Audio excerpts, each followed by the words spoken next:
Hello, good afternoon, morning, evening, wherever, whenever you are. We're working on NPCs again for a brief update. I am Valgan. I do Udon creation stuff for the VR chat community. I also do a bunch of Unity development independently or as contract stuff. And we have been working on a bunch of NPC characters for our kind of bundle of NPCs that you can just put into VR chat worlds and have it working. Butcheryuki, welcome. PKPD, I have cracked the code. I can now force any animation on any player. Terrifying, because that means you actually know how stations work, and that is what I fear. Alright, so if we're looking at our NPC here, our dialogue doesn't really look that nice. It's just kind of two gray boxes. And that's the first thing that I kind of want to resolve here at the start. Now, there's two things that I've imported to go ahead and update this. Let me swap over to auto capture. There we go. Can't wait for the dialogue. Yeah. Did you clean? I'm gonna be honest, M. Young, I don't know what that sentence means. My apologies. As predicted, the solution's roasted. Yep, yeah, that makes sense. So I've added a couple things to the project here to help make the dialogue box look a lot better. One of them is a font. One of the fonts that I really like is Google's Lexend, Lexend. You can just get this from Google Fonts. They have a is a cleaner shrimp from Finding Nemo. Oh, I haven't watched Finding Nemo in so long. My apologies. That's funny. But yeah, Lexend is a font that I really enjoy. It comes with Google's open font license, so they have this whole thing. Basically, you can just do whatever you want with it, essentially. But if you're like just redistributing the font as like a zip file, like that's it, that's what you're doing with it. You basically they just say like, hey, leave the whole thing intact. Since we're just using it here, we're going to be using it as a Text Mesh Pro asset actually. So if we're looking at the different text things here, we have a font asset that we need to put in here, and unfortunately, this doesn't cut it. We actually need to turn this into a Text Mesh Pro font, which is very easy. Fortunately, we can just right-click. You don't see the right-click menu. I guess I can swap this here. There we go. Right-click, create, and we will do Text Mesh Pro font asset. And that will give us this Lexend variable font weight SDF TMP font asset. And that is the thing that we're actually going to be doing everything with. So we can go into our three different fields here, drop it in, and there we go. It has the new font. This is a font that I really like using for just kind of labels and stuff. I really like how it feels to look at. But, of course, we have this kind of weirdly rounded gray box that probably should do a little bit with. What I've gone and added into the project, actually, is some textures from Kenny's assets for UI. So that would be over in somewhere here. Sprites, there we go. Sprites, Kenny Fantasy UI borders. And they're labeled fantasy, but they're basically, they kind of just look like Hollow Knight is kind of what they went with originally. I'm a big fan of how they work and how they look, and being Kenny assets, they can just like be anything. They can be in any project. They're completely redistributable. Just have to, I think you don't even have to include the license. I couldn't be wrong, but yeah, I'm including it here. Just for personal, education, and commercial purposes. Yeah, you're perfectly free to do anything you want with these. And we will be using them for our NPC dialogue text boxes. You can make your own brute text-to-speech code. See if you can do better than 1983. Oh god. I have seen people make text-to-speech systems in VR chat that like ping to a server. For example, I think who was it? I'm blanking on the Crazium. Crazium had a Space Jam world that they did where they had a thing that would read out a sentence and it would speak your username as part of that sentence. And I think that was handled by pinging to a server, and then it returned some kind of stuff that it would then turn into a sound file. And I really thought it was impressive. I have no idea how it worked, but I would love to someday. Alright. So, using Kenny's stuff, we're actually going to go into... Let's go into... transparent border? I think... What's the difference between transparent border and center? Not much. Alright, well, we'll go with transparent oh, okay, I know what that means now. So, right now, we can't actually see the difference that these different textures have, and that's because they're imported as a default texture. What we need to do is import these all as sprites. So we can actually just go to the root folder, go and click the little thing here to select texture, or you can just type T:texture and make sure you select the actual folder you're in. So Kenny Fantasy UI borders, and we're just going to select everything. Go up to texture type, swap it to sprite. I'm going to change this from 100 to 128. I just like working in those kind of power of 2 formats for texture sizing. Compression quality, let's just set it to high. These are tiny textures, it's fine. Hit apply. Alright, so now we can see that the borders in this folder are gray, while the insides on this folder are gray. So that actually gives us quite a few options. Panel is just the default ones, and then these are the inside and outsides are transparent. Let's go with transparent center. And I really like this last one, so let's go ahead and put it there. And as you see, that looks god-awful. So what we need to do is actually go in here and hit sprite editor. Now, if you don't have this, if this opens up and is like, you don't have the sprite things, you'll just... excuse me, I have hiccups. You'll have to go to the package manager, Unity registry, and search sprite, and then import the 2D sprites package. By default, this is not included in 3D projects, but you can just import it at any time, and then you can edit your sprites, sprite imports as needed. So we'll do edit sprite. And we'll go ahead and set a border of 32, oops, 32 on all sides. Now, that hasn't immediately fixed anything, but we can go and swap our image type from simple to be sliced. And there we go. Now, it has this nice little border effect and just kind of auto expands the inside to whatever it needs to be.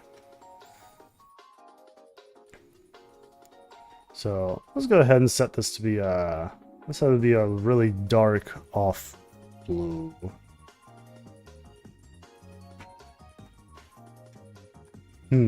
Okay, so let's look at our text. The text should probably be a much lighter color. I don't know if we want it to be pure white. Maybe a slight yellow hint to it.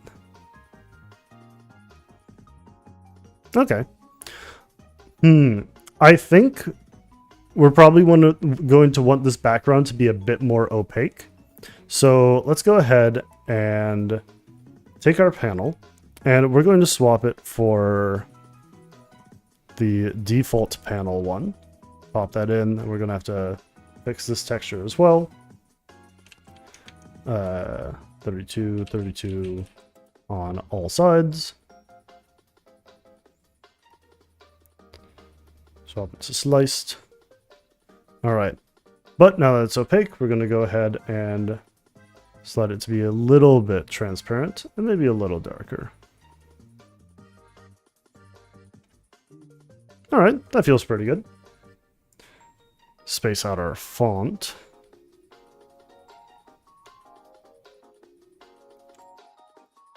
All right, so we're going to want to put it a little bit in from that. So 32 minus 8. Yeah, okay. 32 from the top, then 24, 32.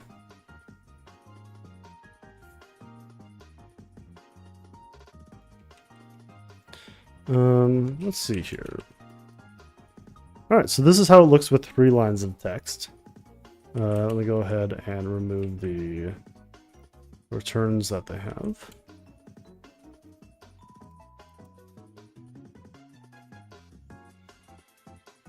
You probably don't want it to be as strong against the top and bottom. So let's go ahead and set these to be 24 as well, because we already have an upper and bottom margin from this.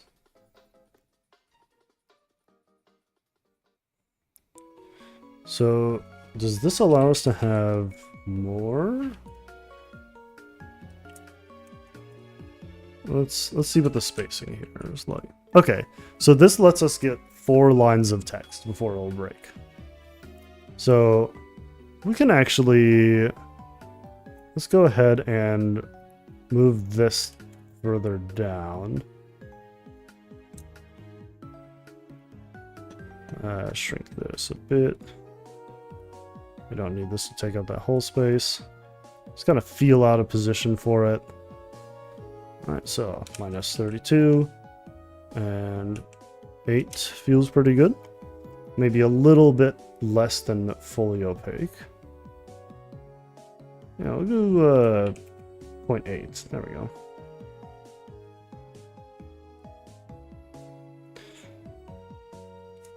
Now, let's see. Do we want the...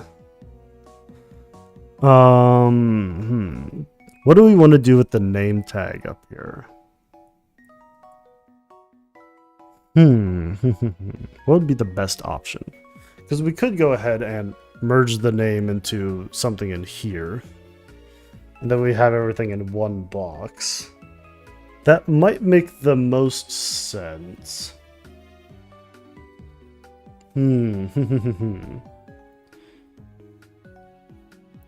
Well, just for now, let's see what continuing this design trend will look like. So we already used this one. Let's use a more simplified one for this top set. Give it the same 32. Oops. There you go, 32, 32. Sliced.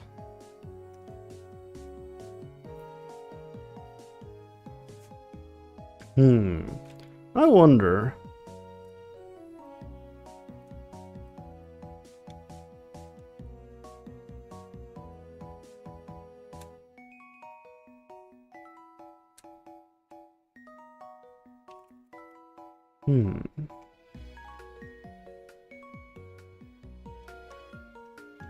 What would be the best design there?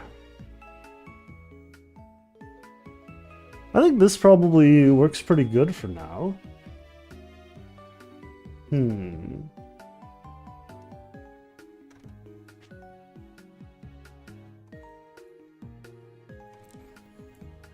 But might make more sense to have it on the side if it's coming from a character.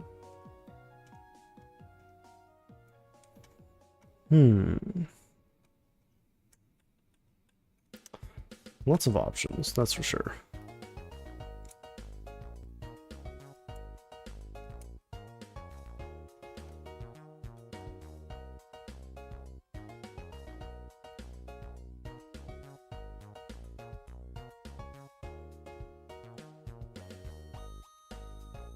Okay. Well, let's just center it for now.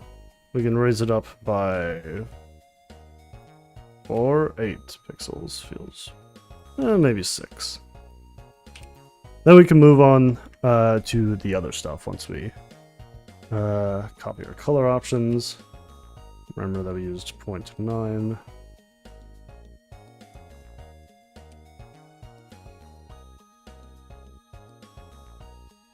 And our font color was FF, FD, F3.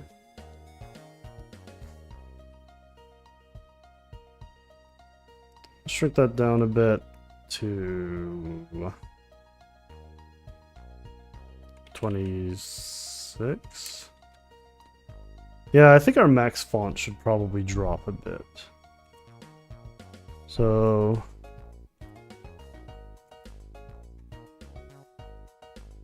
let's actually increase the pixels per multiplier here. So instead of 1, we'll do 1.25. I'll shrink it down to kind of a comfortable set.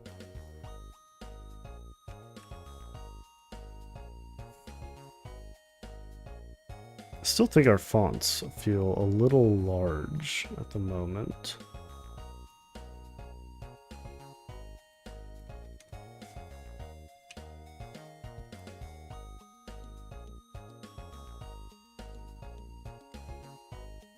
That's probably good for now.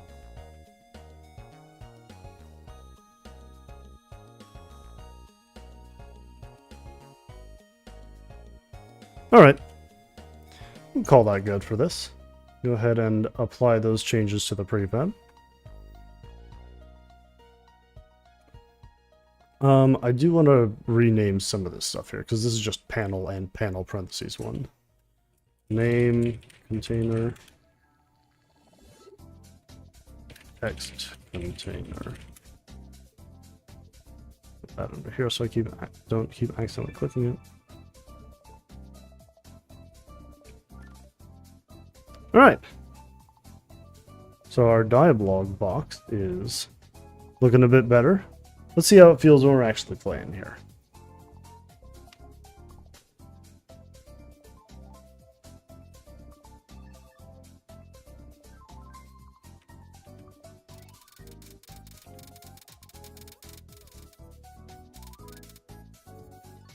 Okay.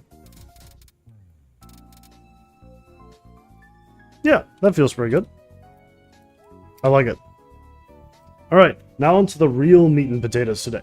We are going to give this multiple options when you are selecting your dialogue.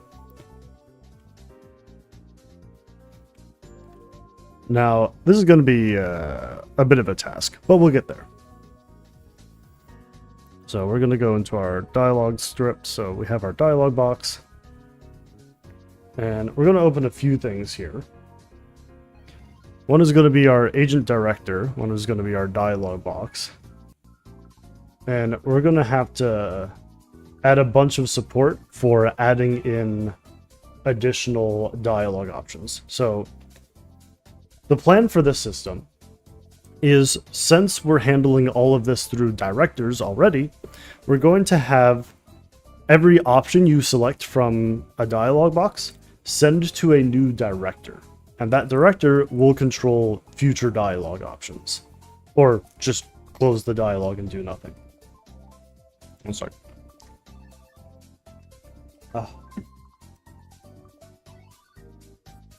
So there, we're going to need a string array of all of the different options that you can pick from, as just like true, false, yes, no, things like that. And we're going to need a Uno Sharp behavior array for... No. We're going to need a agent director array for the director that we're sending off to.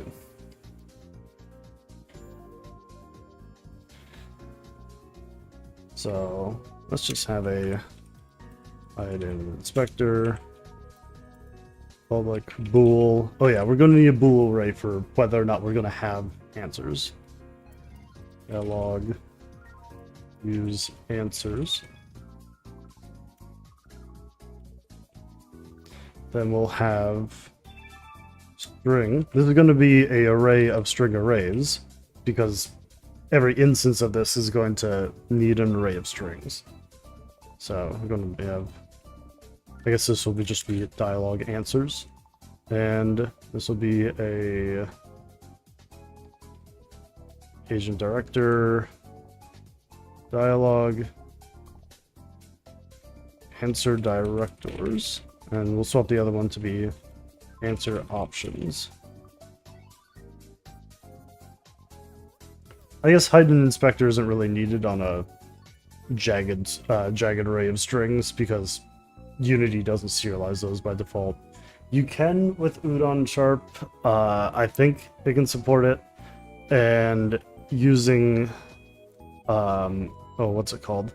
Odin serialize. You can do that, and that'll serialize it in the inspector. But we don't want to do that, so we'll just leave it with this attribute just for consistency.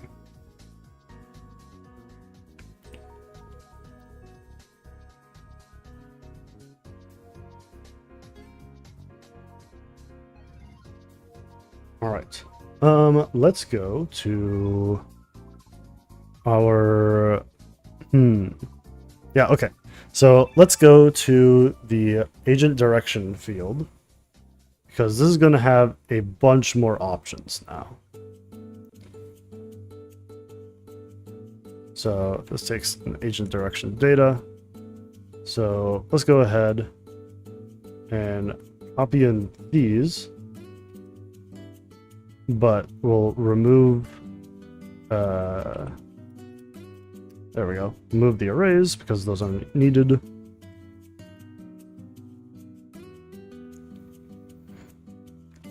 So let's go ahead, head to our agent director field. There we go. And we're going to have to set up property fields and serialize properties for all these things now. So dialogue, use answers,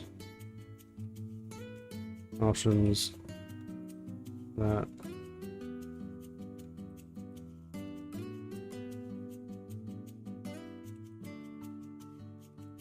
Okay, so bump, bump, bump.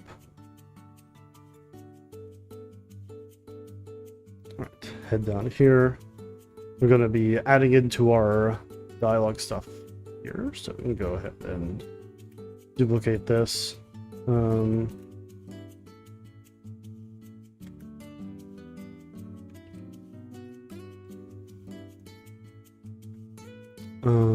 Right, so just copy this back.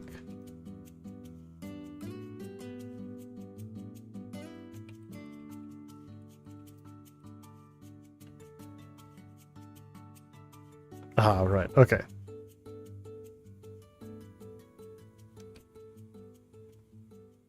Can't make it that easy.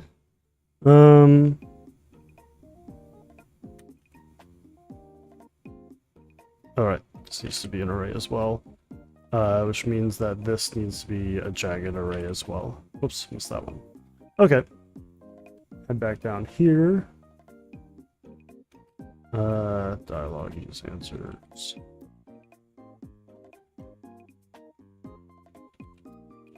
Dialogue, answers, options.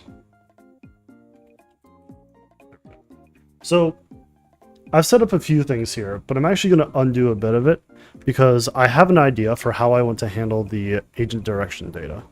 So instead of having two arrays like this, I'm actually going to have a new struct. So struct the agent dialogue answer option. This will have a public string option, public agent director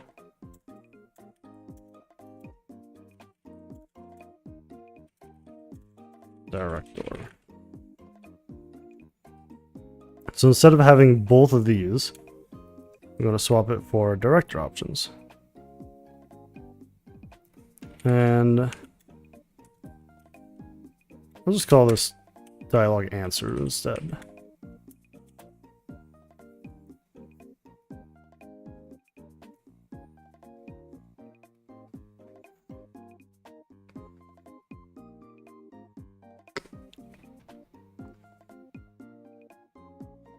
So instead of doing that,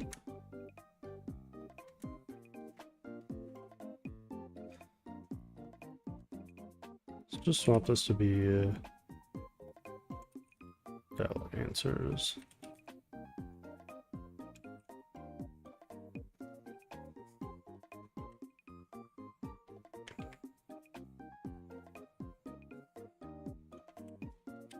Use answers. And then answers. I've said it before, and I'll absolutely say it again. There's something about a monospace font that just kind of breaks my ability to believe that some word is real. I know this sounds a bit weird, but seeing a word in a very different format a lot of times than you're used to seeing it just suddenly makes it genuinely feel like a different word to me.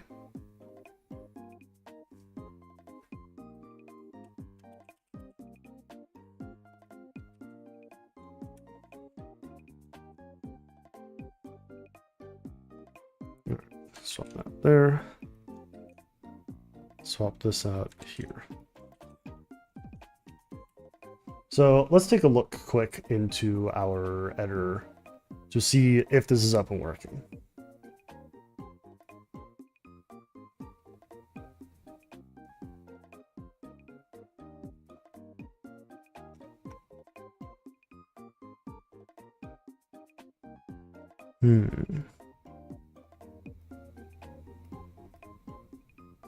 Oh, it cannot be null. All right, what is breaking?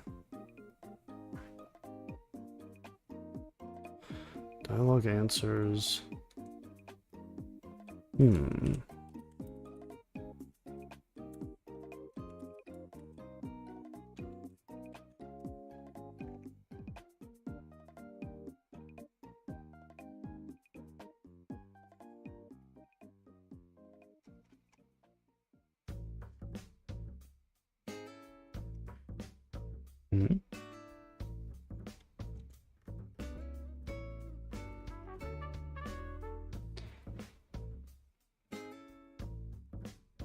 Ah, I think I know what's happening. So dialog answer doesn't have a value in it right now.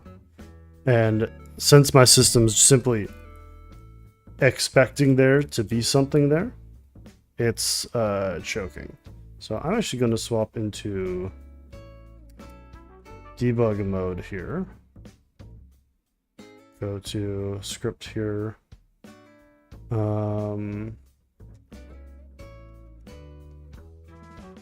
we go. Directions. Use answers.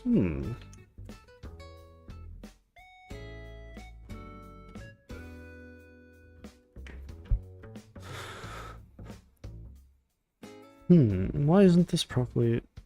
I don't think structs need the serializable attribute, do they? I don't think so.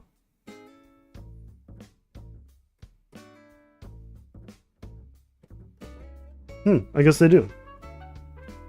Alright, well I guess that was the issue. So back to normal. Example director, we want this one. There we go. Now we have our answers drop down.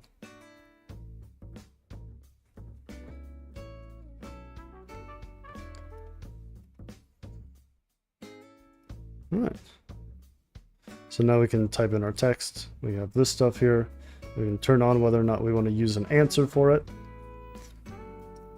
And I want to shrink this down a bit. So by default, it has the header name, it has the option thing, and it has the director thing there. And that's taking up 3 lines that realistically, we only really need 2. So let's go to our director editor, and we're going to make a, what did I call this? Dialog answer field. So this is going to be a field used for whenever the dialogue answer is displayed in the editor.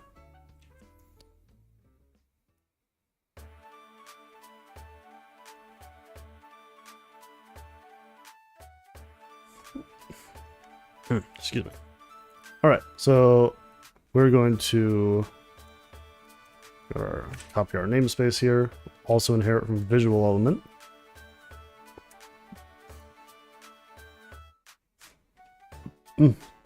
Excuse me.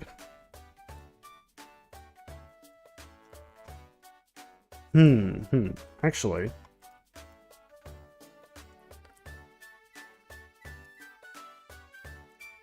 I think what we'd be doing is setting up a property drawer, and property drawers have some bugs that I don't like trying to fix. So I think for now we will simply tolerate it. I would like to make this into something a bit better, but in the spirit of getting this project done today and having multiple selectable dialogue options by the end of today, I want to go ahead and not worry about that.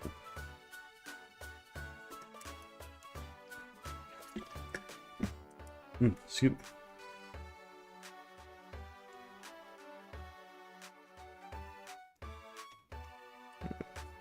How is everyone doing? I know I've just kind of been waffling on about this like it's a extended tutorial, which I mean, I think a lot of people do enjoy that kind of stuff. Just curious what everyone's feeling today.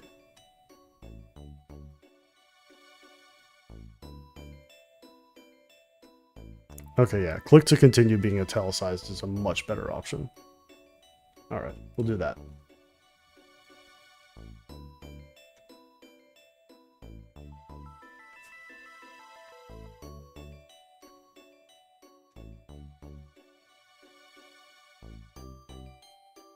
Hello.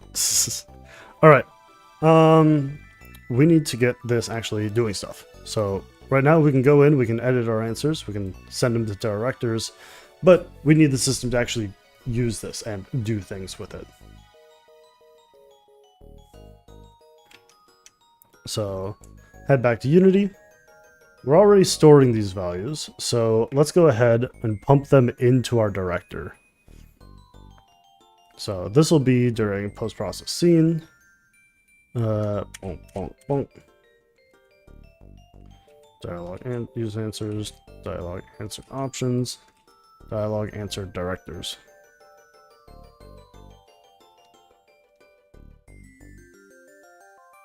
Alright, so we're gonna do dialogue.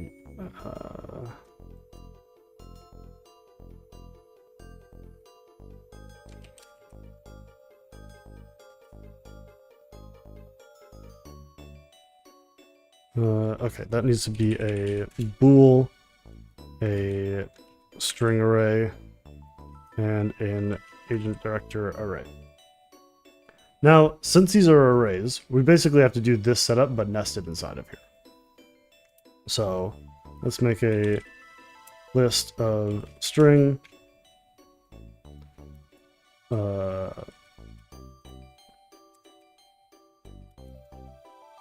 direction dialogue options equals new. And similarly, we'll do this for agent director, and dialogue answer, direction dialogue directors. Then I could loop through them here, or I could build that in to the struct itself. And I think that would probably be the smartest option, actually. So let's go to our helper where we have this variable type here. So we'll do public void convert to array. Do a ref of We'll do string array options and a ref of agent director. I can spell directors.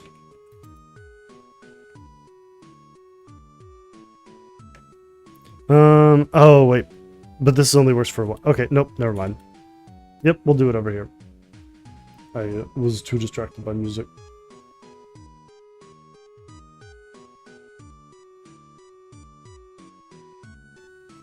Alright, so for each direction, oops. For each direction dot answers. Answer direction dialog options dot add answer dot option. Duplicate that and swap before directors.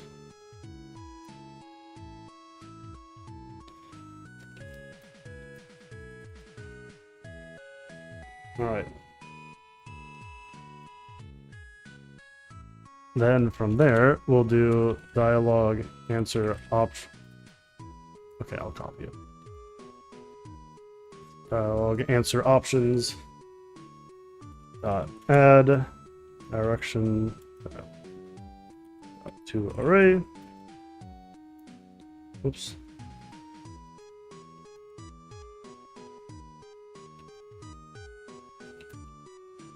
Directors. Okay, so now we go down to our director here, and we pump in the data for it. So director dot dialog use answers equals use answers to array. Let's just have a separate reference.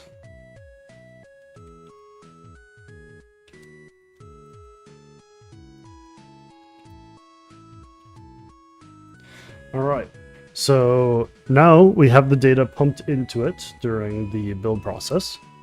So let's go ahead and have it actually do something when selected. Excuse me. Now, in order to do that, we're going to have our dialog box take some additional information.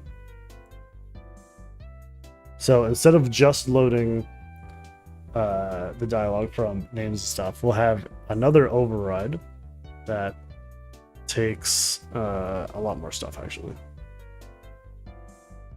Or I think we can just, yeah, we'll continue this one and have it be the full thing. So bool use answers, and then string array answers agent director array directors.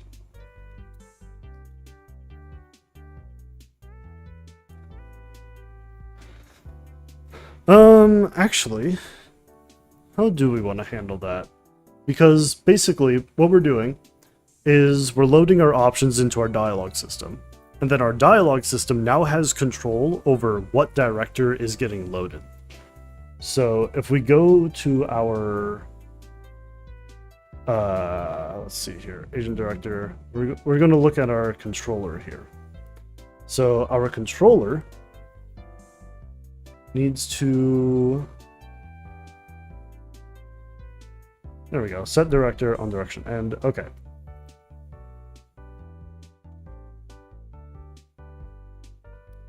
Yeah, so that should work. We don't need our dialog system to talk to the director. We just need it to talk to its agent. It should be fine. Do we have a reference for that here? I don't think we do yet. No. Okay. So let's go ahead and set up a agent controller agent. Oh, I don't want to format it like that. I want it like that.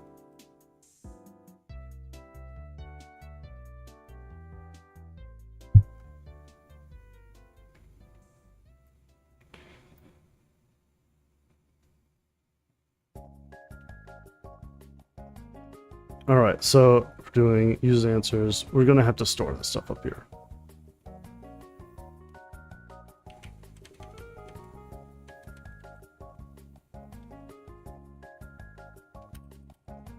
Do bool use answers. I think we can put this down below under debug because this is where everything's loaded in. And we'll have string array answers agent director directors and an array as well.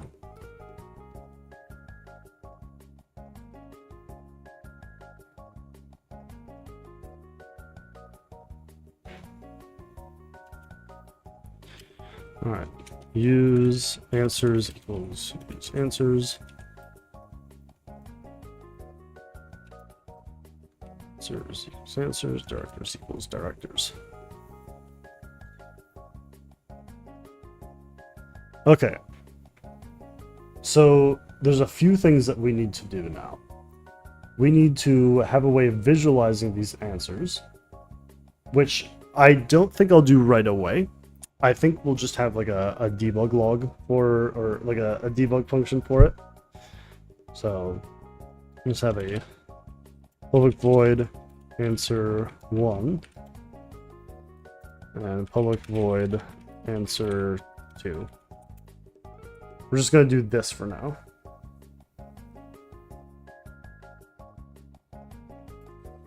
And I am going to swap to seated mode.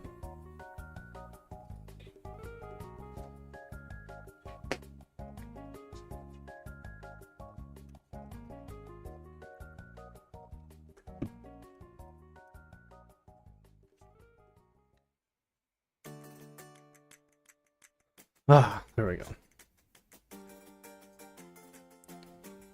All right, so let's see here. We need a new state in here. Typing waiting. What's waiting again? Oh, waiting is for input. So we'll have a new one that's answering. Answering. There we go.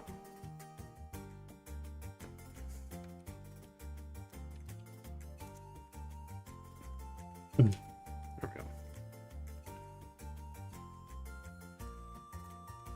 we go. Swap this one for answering.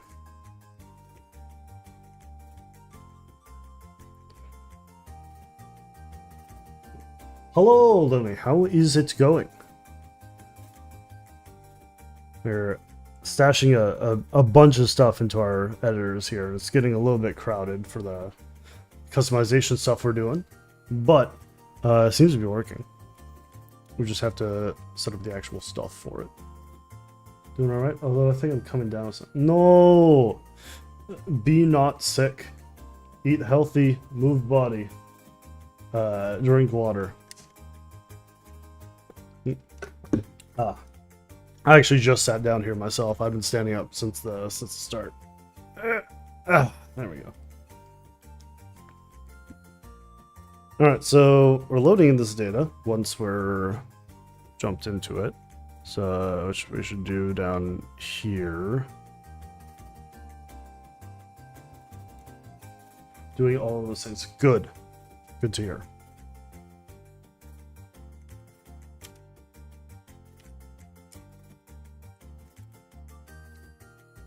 All right. So we need to swap type eclipse, and from there we're going to do use answers, answer options, and then answer directors. Okay, so that loads everything in correctly.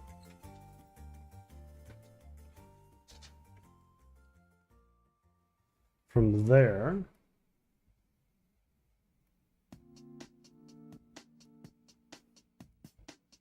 let's see here. What are we? What's next here? Okay, so we need to actually be able to choose from these answers. So we need to check if use answer is true when clicked is happening. So if on click for this, we're going to do state equals answering. Actually, no, we don't want to do this immediately here. We're going to do that. We're going to still do that up here. So if use answers,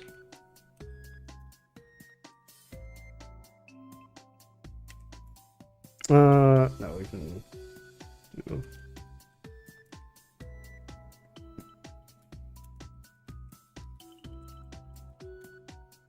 There we go. I feel like there's more indented. There we go. All right. So if state equals, no, if use answers, we'll go into the answering state once finished. And if not, we'll go into the waiting state.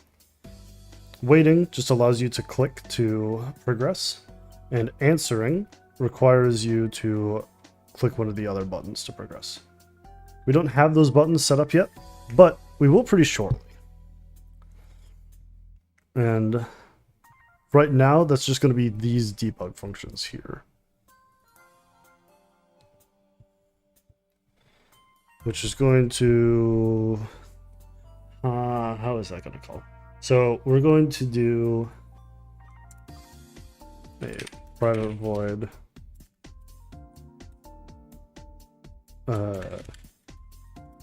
select answer int index.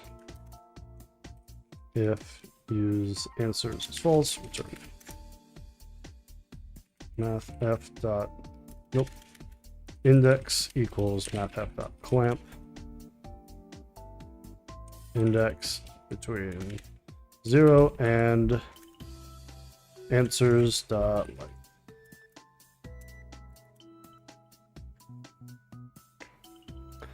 So we are going to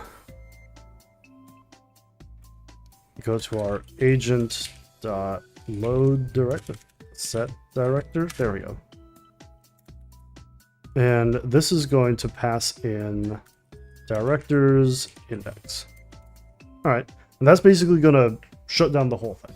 It's going to stop the current director when this answer is done and go on from there. But we want it to not do that if a director is not put in. We just want to progress on as expected. So agent director equals directors index. If director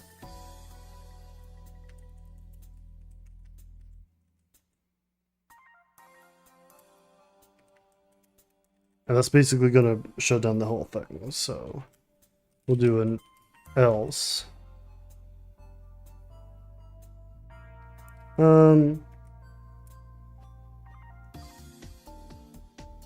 No, I think we'll manually call end dialog here as well. No, we don't want to do that because if the new director does that, we need to clean up after it.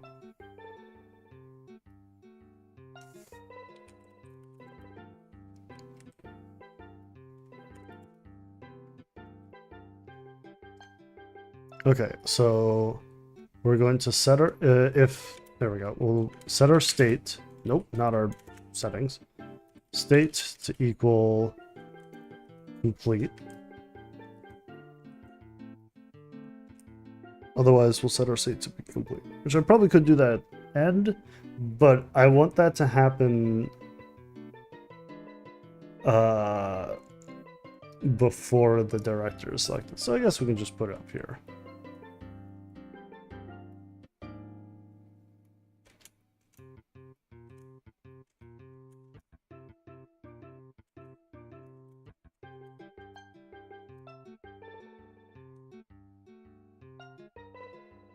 Okay, so select the answer, done. Well, RC Penny. Hello. excuse me while I very quickly toss that into Google Translate.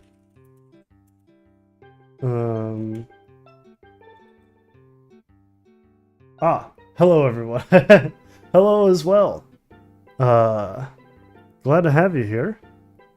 We are working on some dialogue systems for NPCs today. And I think we're actually just about ready to head back into Unity and get away from some code here for a second. Random ignorable question, thoughts on Basis? I think Basis is very cool. The whole point of it is to be able to quickly whip up a custom VR social application. Let's say, for example, Honda wants to have a VR experience that is their platform with their features and their cars and stuff that you can go around and view. That is a perfect tool for that kind of thing. Just being able to whip up any kind of system that you can have those things that are likes. I like that they're not building a quote-unquote VR chat competitor. They're just building a tool. That's why it's called Basis. A tool for making other VR experiences. Because if you've ever tried to make a VR experience in Unity, it is awful. The sheer collection of standards that change yearly is horrendous. So having a great starting wrapper for that kind of stuff is wonderful, honestly.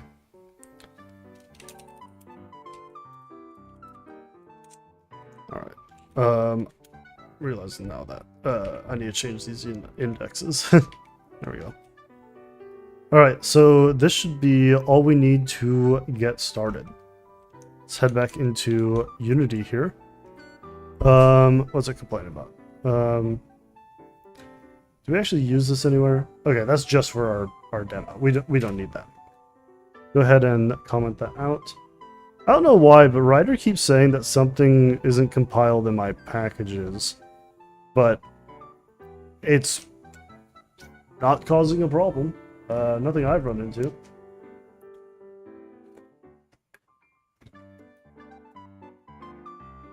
Alright. Yeah, if we fix that issue here and swap back. Yeah, it's still labeled as failing to compile. Wonder why. Oh well, it isn't a real issue. It's just something Ryder thinks is an issue. Okay, so let's go through our dialogue options here. Remove that, because I don't want it. On the second dialogue option, we're going to put in 2 of them. First one is true, and the second one is false. And we'll have the second one go to a new director, and the other one just add. Answer false. Go ahead and remove a bunch of stuff on here.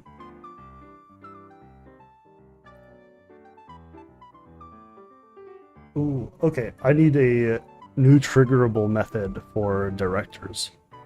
So we'll do on call. So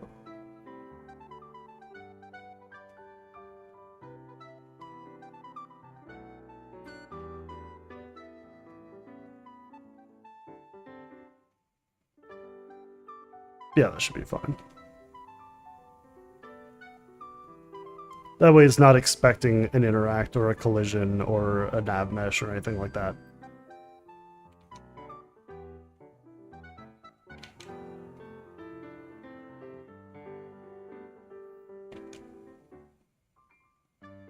Alright, so answer false, we'll change it to on call. Retriggerable, yep. Use previous state, yep. Go ahead and remove this. So you answered false. No. I need to see how Unreal is doing this. Unreal definitely has improved tools from how they did in the past, but it is a rough time if you're trying to get it working on mobile VR. So like Quest or anything like that. You can pretty much get VR working on standalone stuff. Well, not standalone, but on PC VR. So like an Index or a Beyond or anything that like runs off of a PC tethered. And that's fine for the most part. It's obvious that VR is not a focus of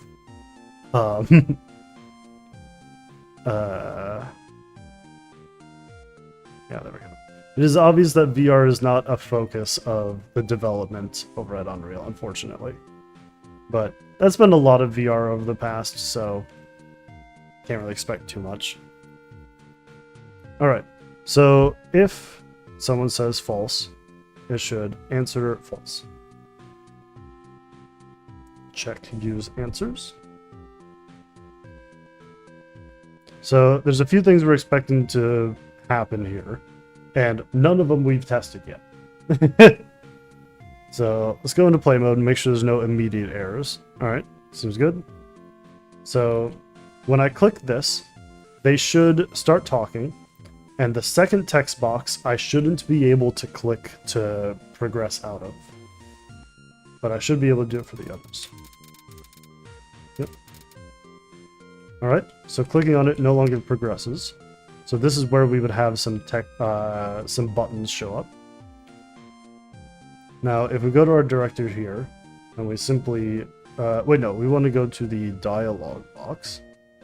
Click off and back on. There we go. We want to answer false. And that errored. Alright. It's because our dialog box doesn't have an assigned agent. There we go. Alright. Test 2. Let's go. There's water. There we go. Alright. So let's go. Click answer 1. You answered false. No! Alright! Perfect. It is going between the different states. It's doing all the stuff. There is one issue that we're running into, however. And you see right now is that Uni-chan, the NPC, is still standing here forever. They are no longer moving. That is because they are still in... Okay, they're in the idle state. They're not in the directed state like they were. So the reason that that's happening is because we aren't getting a proper handoff of the previous states the NPC was in. So what's happening here is, let's go to our actual thing. All right. So what I have it do is, if I hide my directions here, you'll see that I have a button that says use previous state on complete, and that is checked. But it also has agent state on complete, which you can directly assign if you uncheck this. Now, in order to direct a NPC, we are swapping them into a directed state. So let's follow the path of where this is happening. So we're losing the tracking. Not tracking. We are losing the player tracking state that they used to be in.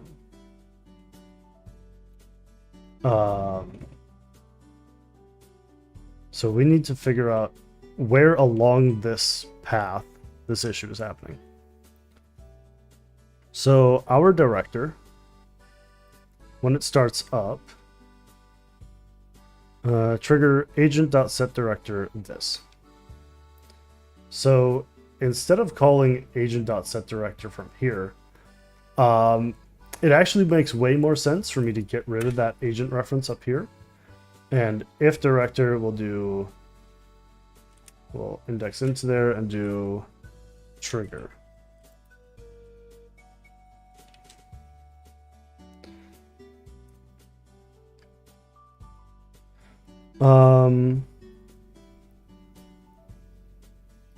So we're caching the previous state from here, which is getting the agent's current state. Now, this won't work if we are coming directly from another director. So we need to find a way to basically undirect the NPC and then swap it back. So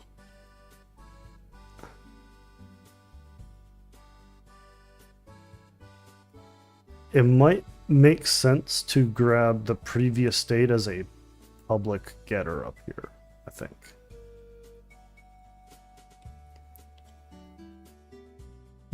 Actually, these are all public fields as well.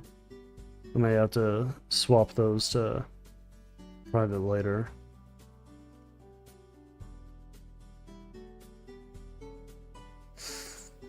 Okay, so we'll go up here. We'll do a... Oops. Public, public agent state, previous state, and pass that. So we want to see if the agent already has a director, and if so, we're going to nab it. So if agent.director, current director, previous state equals agent dot current director dot oh, do we not have a state on that? I guess that makes sense.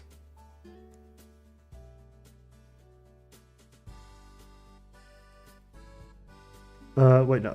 I was doing it wrong. Previous state.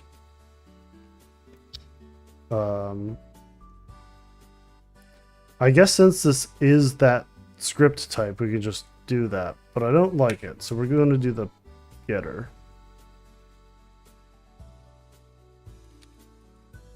There we go. Else, we'll do that. And we can actually get rid of the brackets for a bit more brevity.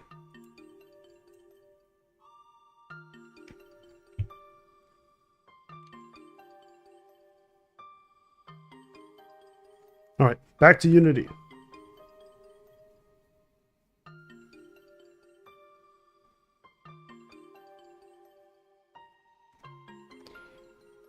Bonk.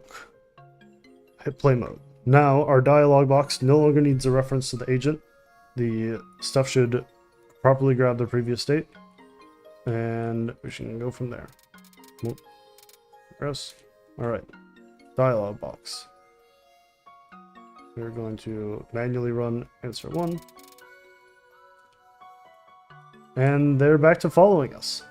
Awesome. Issue resolved. Now we need to set up the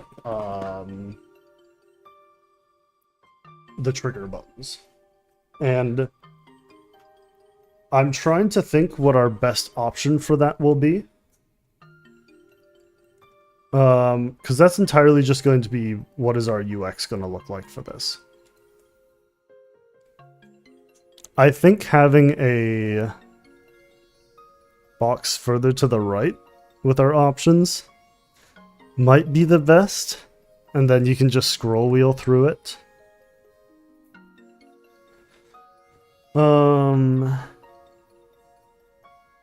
That might be what we have to do.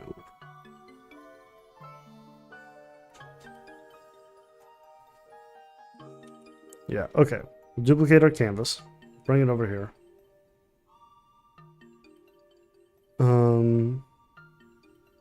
Width 250.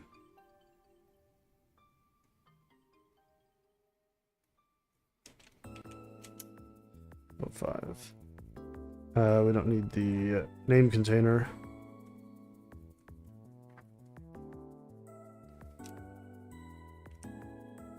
Our text label.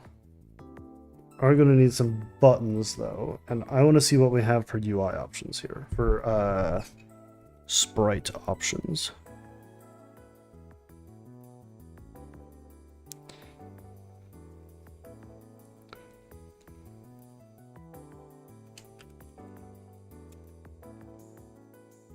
I'm actually going to crack open Photoshop here. I'm going to just drag in one of these and kind of do a transparency fade on it. This one that's really basic. There we go. Wow, this is horrendous to look at.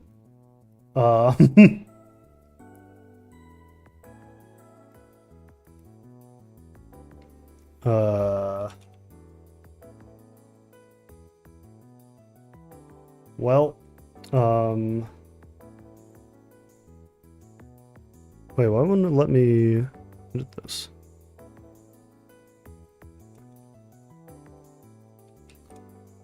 Guess I'll just make a new one.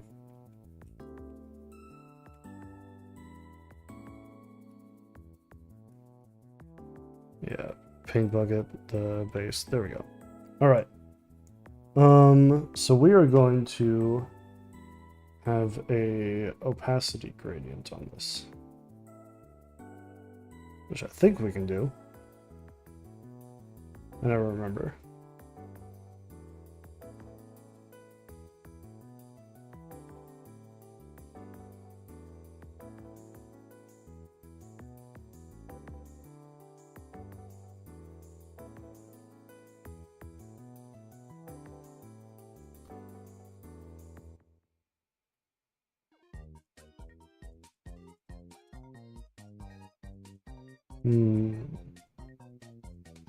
Nope, doesn't seem to be correct. So I'm gonna do the cheap way of doing this.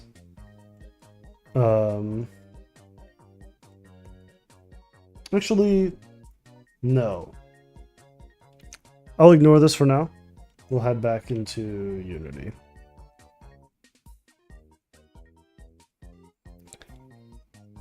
Because I'm realizing there's a few things that could make that a little obnoxious with how we have our panels set up already. So let's go ahead and pick a different border for this one.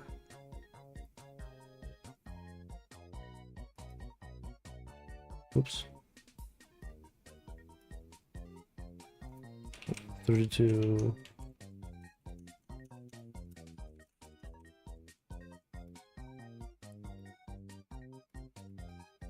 Let's go ahead and swap this to sliced. It will do the inverse of colors on this one. So we'll grab our font color.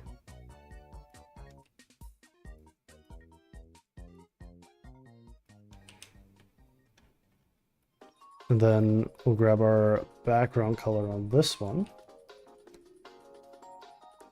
Bring that for our font. Nope, don't like it.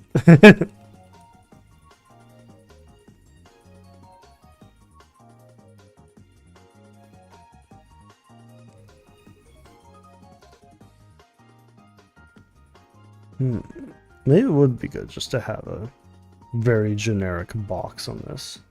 Nothing fancy.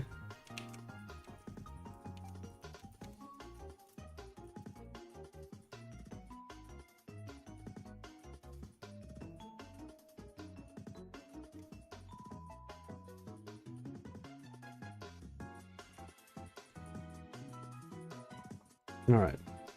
In here, we'll do a scroll rect. Or a scroll view. Scale the border. I don't want either of the scroll wheels. I don't want a visible background.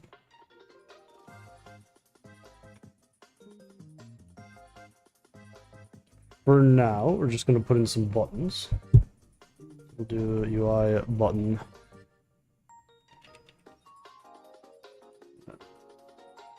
Vertical layout group. Content size fitter. Min size for height. And Yeah, let's just toss an image onto our content container so we can make sure this is working. Yep, okay. So let's do, yeah, we can do upper left. Yeah, that's good. Remove that, remove that. So now let's set up the actual selection button we're using.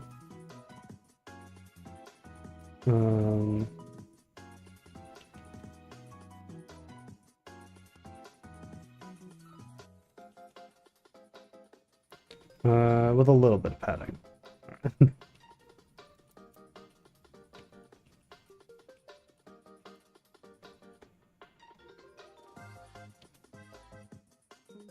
Alright, we go to our first button here. I'm going to use the same font that we're using, the Lexend Google one.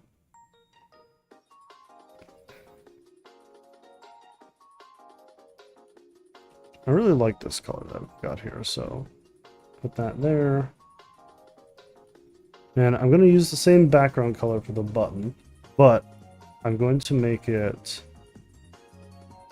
0.9 transparency on this one. But if we go ahead and make our background, nope, text container, there we go. If we make this one even more transparent, it'll stand out even more.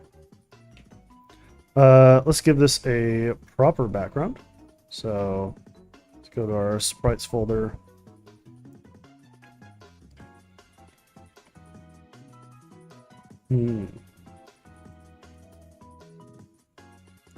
What would be a great option?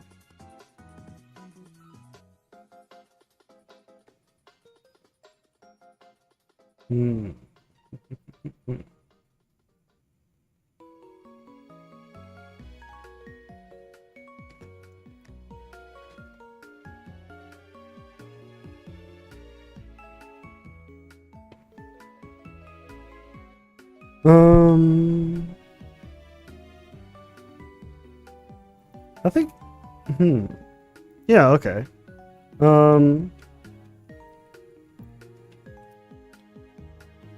Let's actually go back. We'll, not reset, that's not what I want. We'll go ahead and we'll use the font color for the buttons.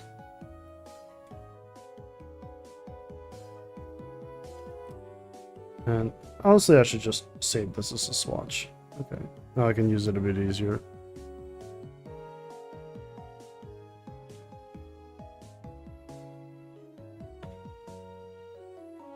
And let's go to our background panel. I'll save that as a swatch as well. So now we can go back to our font. And our font will use that.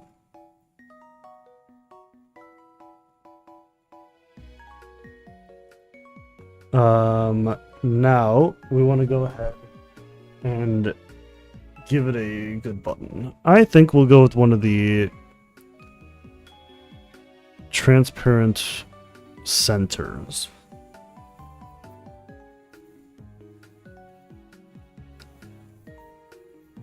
Where's just kind of a notched corner? I'm sure it's got one. Ah, there we go. Oops, we have the font set up, so we want button and all transparent.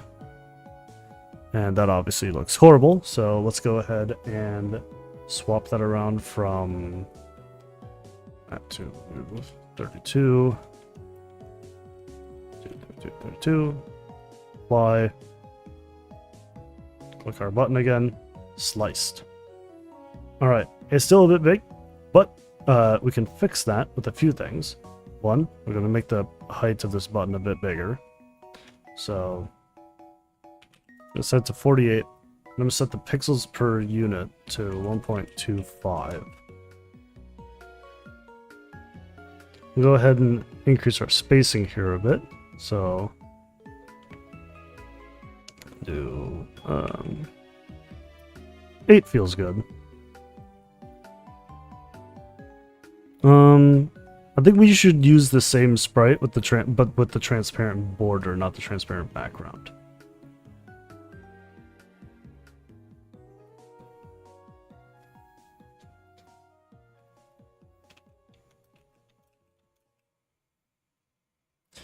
Apply. Okay. Yeah, that's feeling good.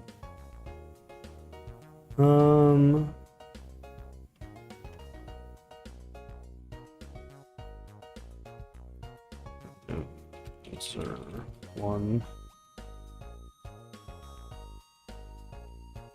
Let's give us a bit of a buffer here, so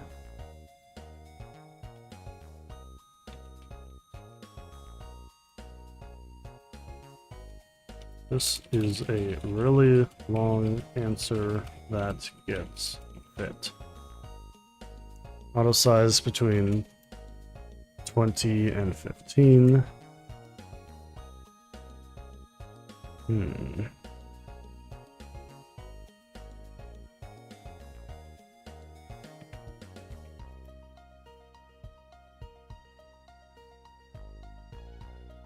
Yeah, I think we'll drop our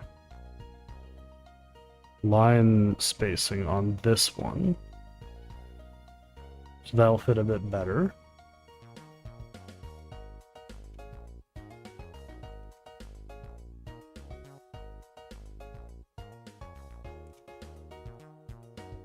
Okay. So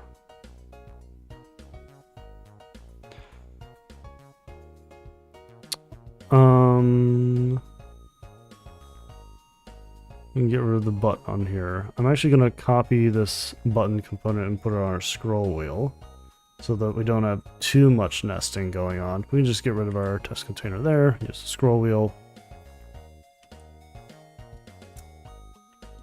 Duplicate this first one.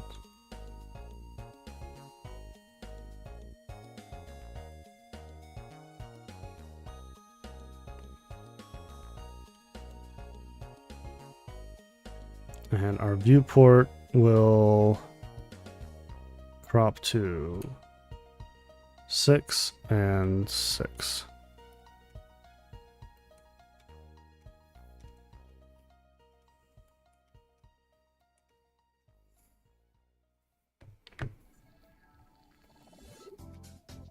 Okay.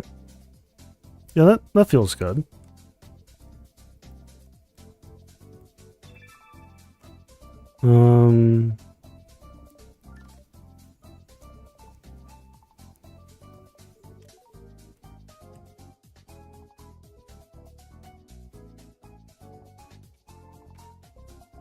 Yeah, there we go.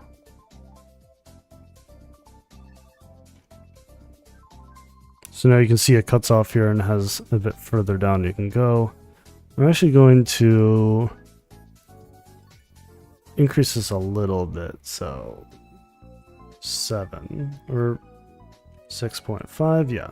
So do that up here as well. So now you can click and drag around.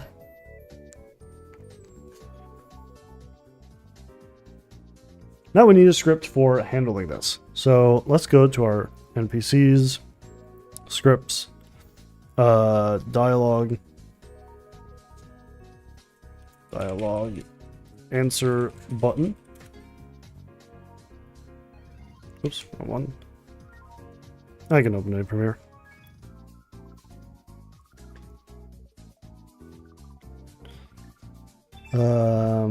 If I'm not blind, there it is. Dialogue answer button, bring this over here. We're going to use our same namespace as always.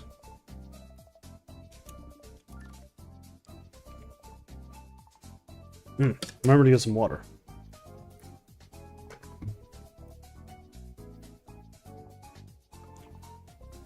So with this, we're going to have a public void on click.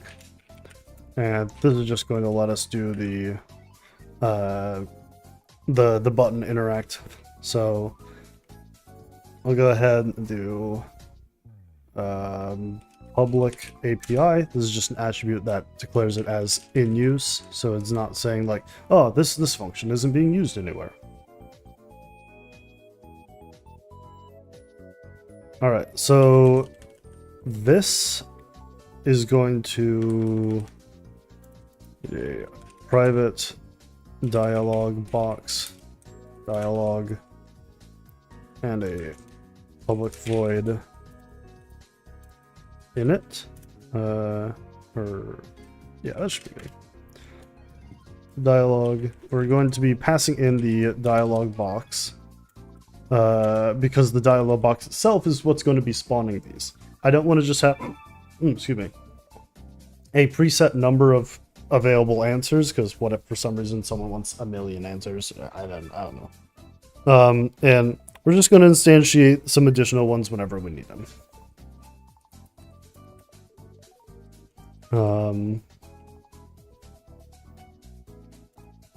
We'll do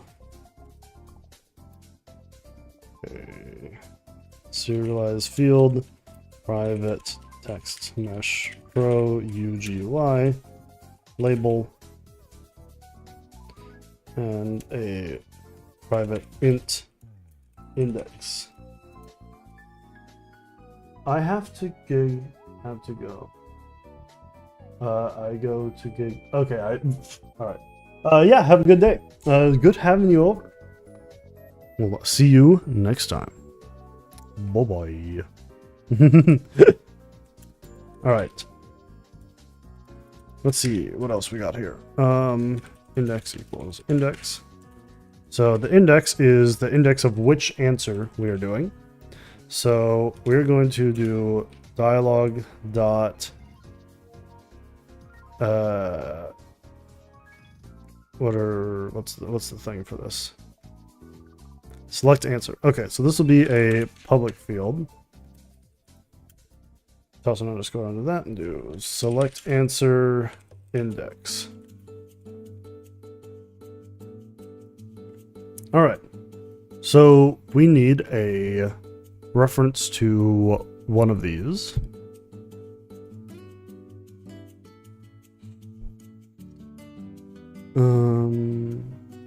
Yeah, we'll do dialog answer button prefab.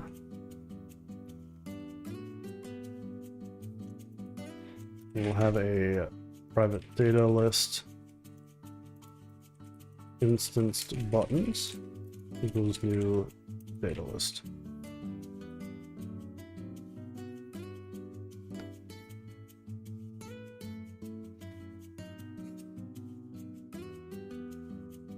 All right, so we need this to do stuff when we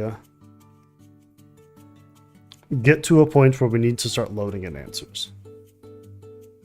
So we'll have a private void load answers, and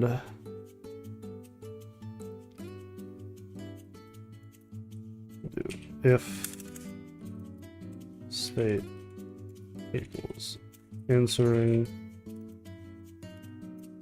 load answers.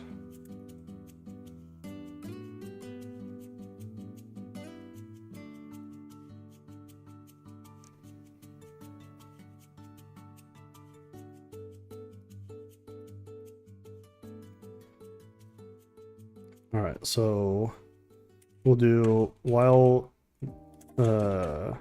instance buttons dot length is less than answers dot length. We'll instantiate a new thing from that. So we'll do button prefab dot game object. Oh, we're gonna need a container for that. So let's go ahead and rename this to answer button prefab, and then we'll have answer button container. Yeah, a rect transform. Pass in the rect transform as the parent. So game object obj equals that. And then we'll get a new dialog button. Button equals obj dot gets component dialog answer a button.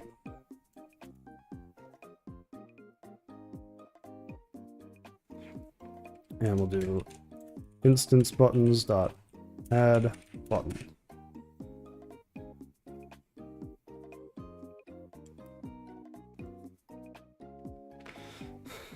So now we'll always have enough buttons in our list for actually activating everything.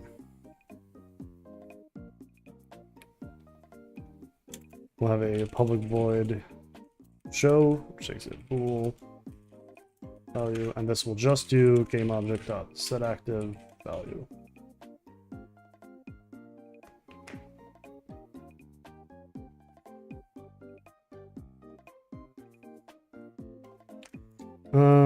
Actually no. This will have a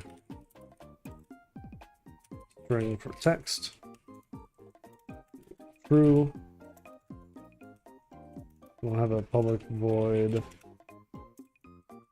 hide. GameObject.setActive false. And our show will set our label.text to equal text.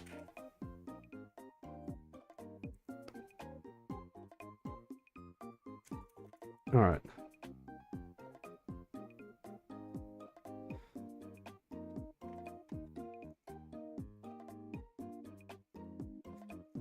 Now, in end dialog, we need to loop through all of them that we've got. So, for instance buttons.length dialog answer a button equals instance buttons.i.reference, and we need to cast that because the reference is just a unity object.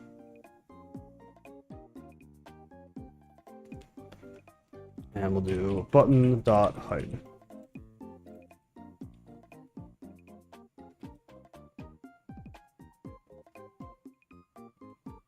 So we'll do this, but instead of doing instance buttons.count, we are going to do answers.length. So we're going to take this and we're going to do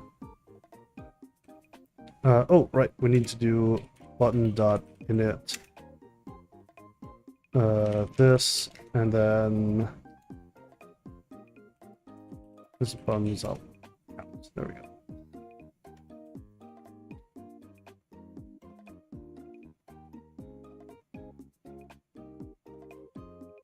We'll serialize field that so we make sure that that actually shows right.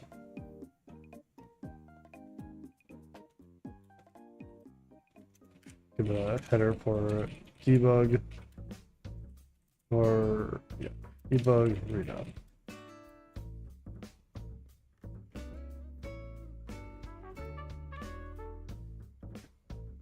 Alright, instead of doing hide, we'll do go, and we will pass in answers I. Alright, that was a lot of script. Let's make sure it works.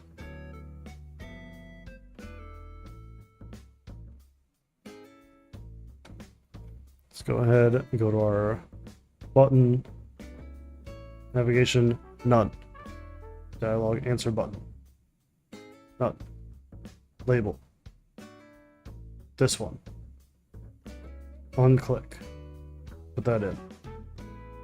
Send custom event. On click. I'm actually going to go in here and force declare none sync on this, just so it doesn't get forgotten at some point.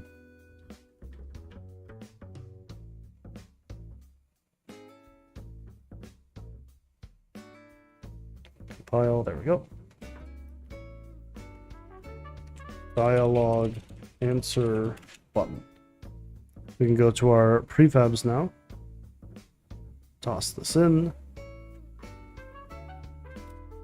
Delete that.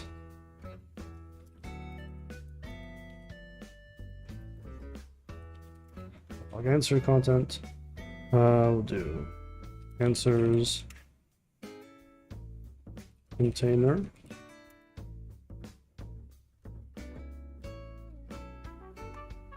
And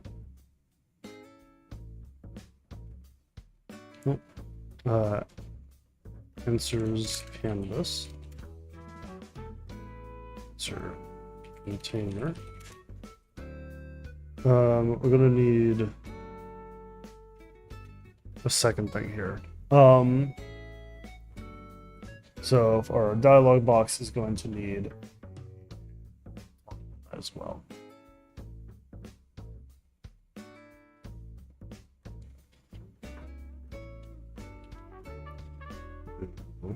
Answers canvas root.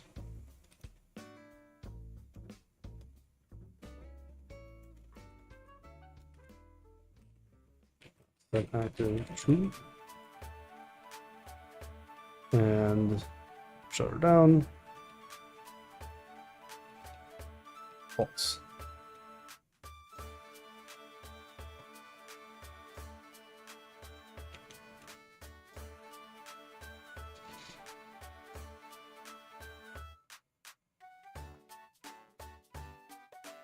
All right, now answers canvas root, this one, dialog answer container, this one, the prefab, this one,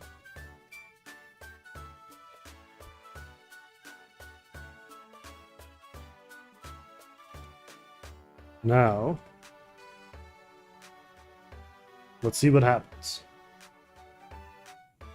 This is the first time we're hitting play since starting writing the answering buttons. Here's what they get. So when this finishes, it should pop up the next canvas over here. Right, true or false. We can scroll around.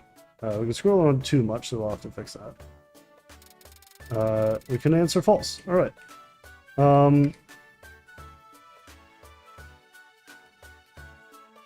So answering false never deactivated it.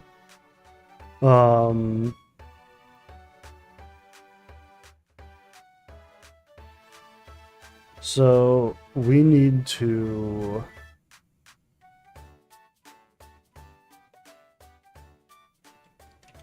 select an answer.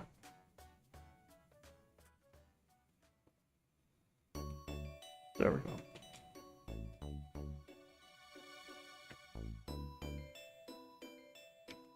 All right. Now we just need to fix the scroll size and stuff for this. So scroll view, we'll set this to be just vertical. We do not want horizontal scrolling. Elastic, we'll do clamped. And the rest should feel pretty normal and natural. Oh, scroll sensitivity needs to be 0. Otherwise, if you walk towards it, it will scroll. We don't want that.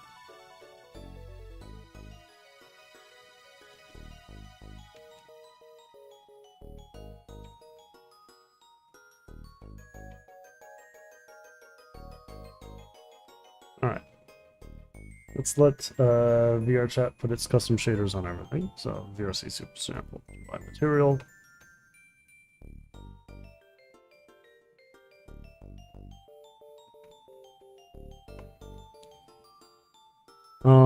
I feel like there was something weird when I clicked on the dialog answer button.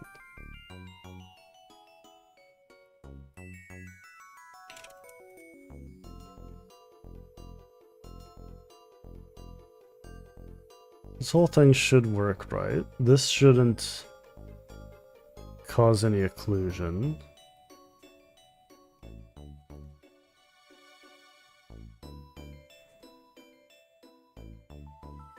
Maybe it was just the scrolling that I was noticing. It was weird.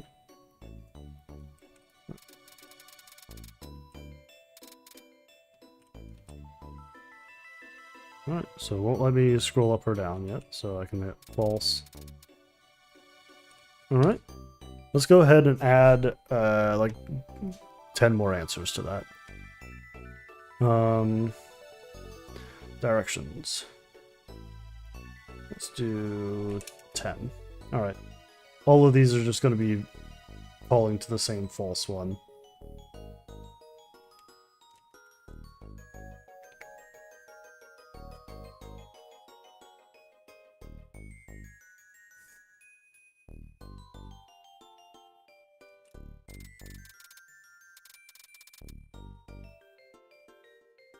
Okay, yeah.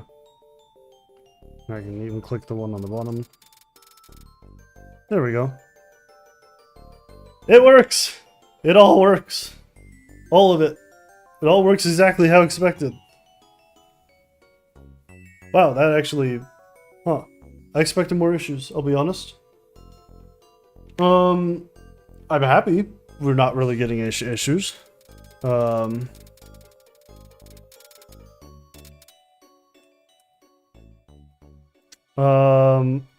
I want this scroll rect to scroll back to the top when it is done.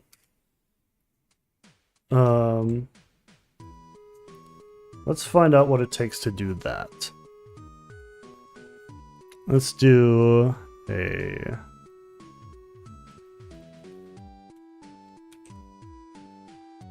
answer scroll rect.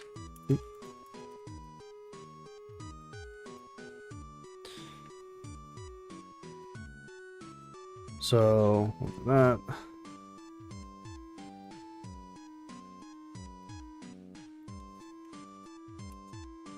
I'm gonna update the UI before I set it to be disabled. Wait, no, I need to actually set that to be a scroll view.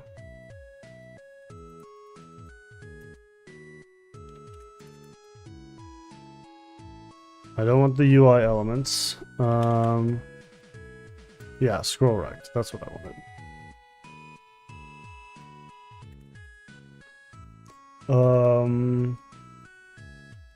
Movement type. Is there a set? What's set layout horizontal? What does this do? To the documentation. Set layout horizontal. Called by the layout system. Right. Probably not what we want then. Oh, set normalized position. There we go. Set the horizontal or vertical scroll position between 0 and 1, with 0 being at the bottom, well, 0 being at left or at the bottom. Okay, so we'll do set well, it's already not showing up.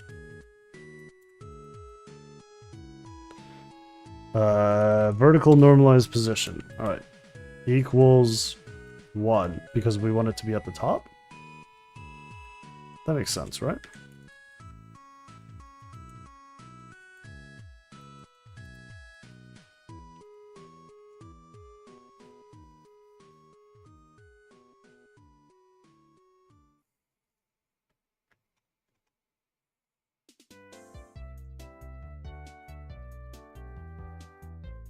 All right, back into play mode.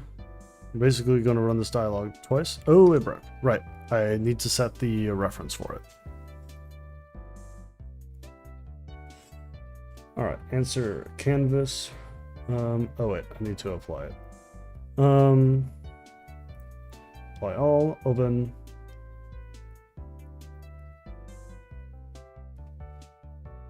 All right. So scroll rect is that there. That's the only thing. Okay. Save, leave, play.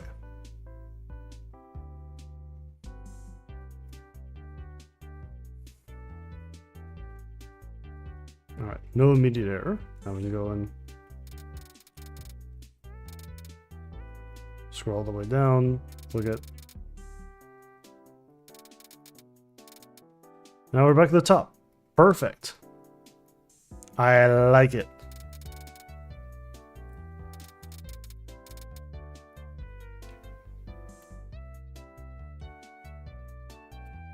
Yeah, this is coming along really well.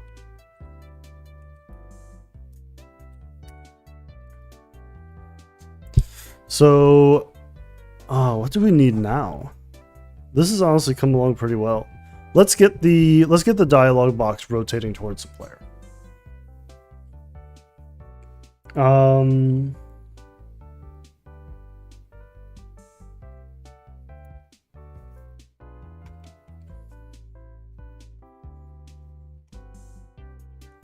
Let's see here. How do we want to do that?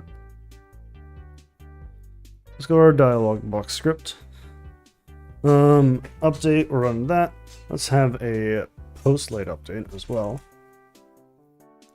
Oh, I need to sneeze here.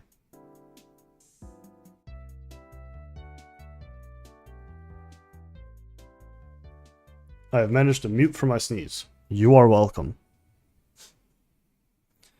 Alright, so since we're going to be tracking the player's head for this, let's go ahead and move this into post late update instead of update. Post late update, pop it there. This post late update runs after the animators and after the IK and everything, so it is the most correct position, is the most correct point at which you know when the position of a player's head is, and other tracking data such as their hands and stuff.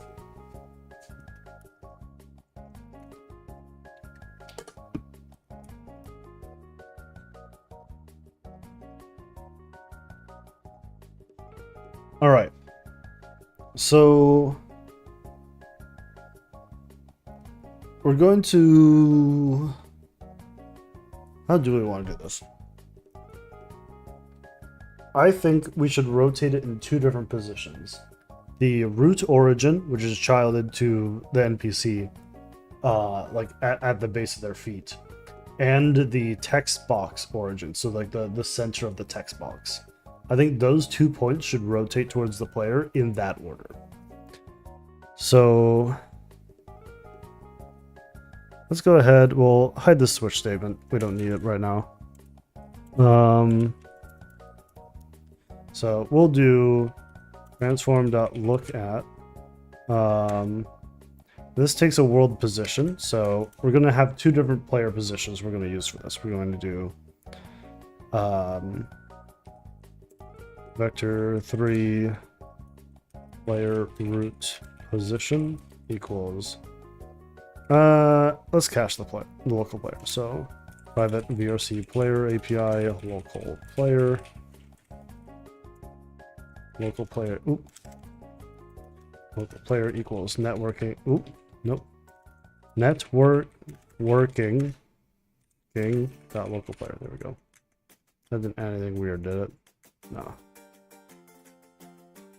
All right, so now we can do local player dot get position, and that's their root position. So we're gonna have the root look at their root.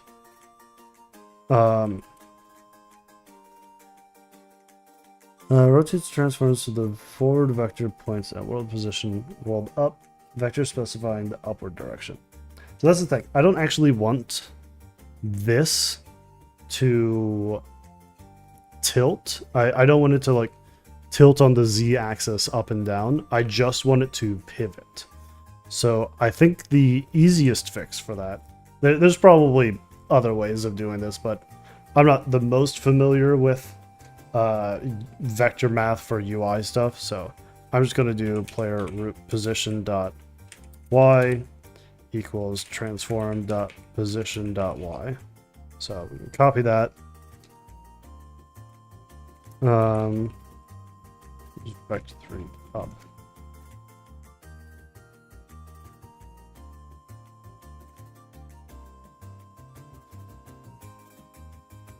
And we'll have another one for the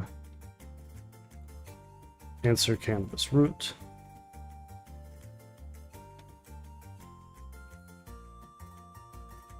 Transform.lookAt. And we'll get the player's head position here.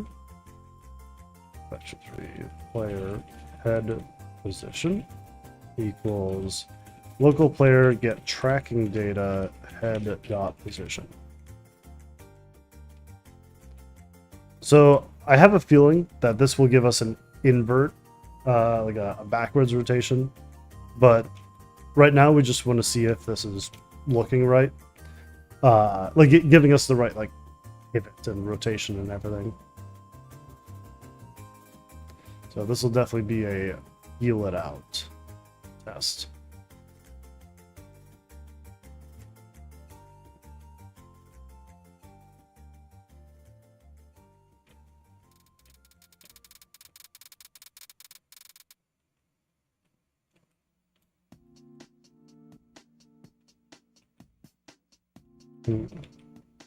Yeah, so the bottom is obviously rotating correctly. This one is not rotating at all, actually.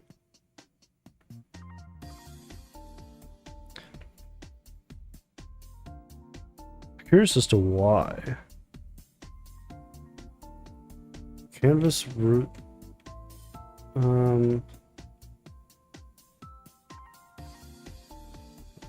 Canvas root answer canvas. Oh, okay. Nope, I had it wrong. So this needs to be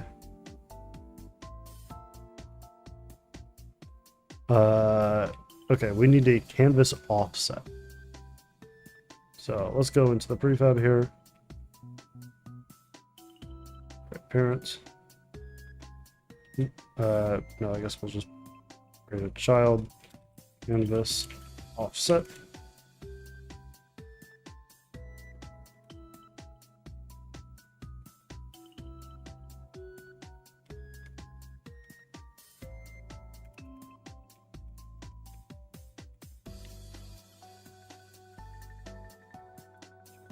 To that. Go into our script. We're going to need a private transform canvas offset. Out here, we want this. There we go.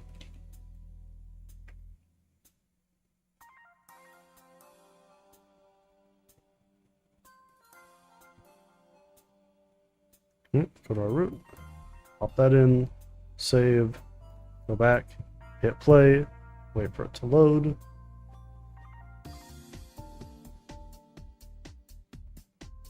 Full screen that. And start the dialog.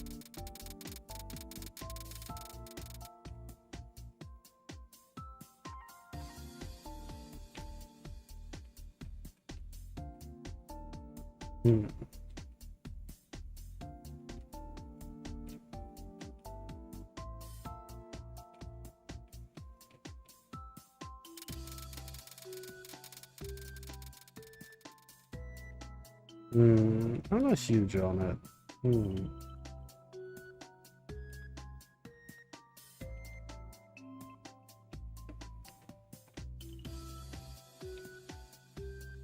Let's instead reuse the root position twice. So root position dot y, canvas offset dot position dot y. Do that. Let's try doing that twice. See how that feels. Because that won't give us the pivot up and down like we're seeing on it. And I don't know if that's better or worse. We'll find out.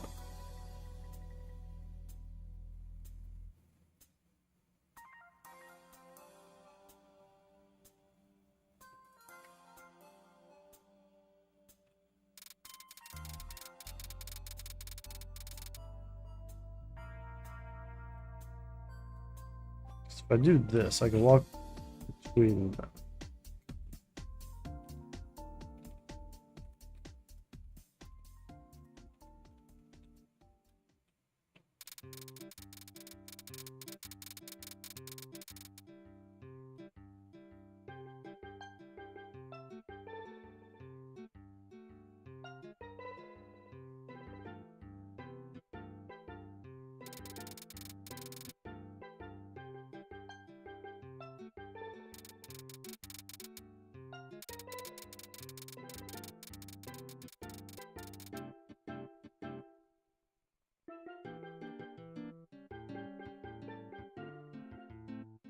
Alright, well, that's another thing I've noticed. We need, alright, agent director. This needs to be able to shut down a dialog box. Because what I did there was I swapped to a different director mid-direction, and the dialog box stayed on. So, let's see here. Agent direction.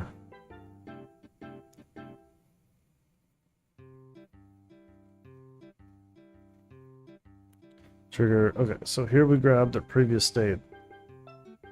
And if agent.dialog state is not equal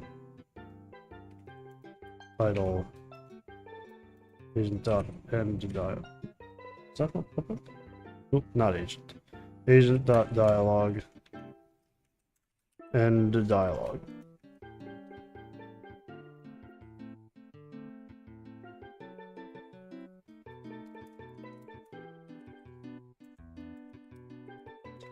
Dialog.state.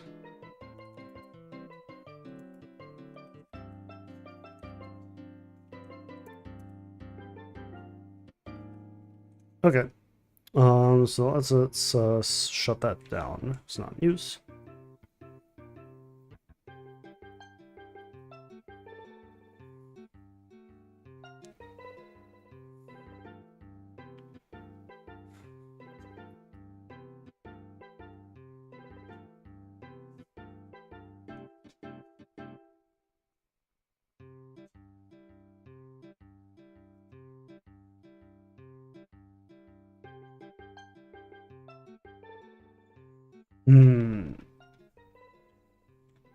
I wonder, should the dialogue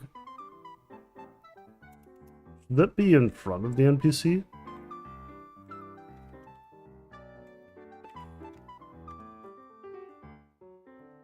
Let's see how that feels.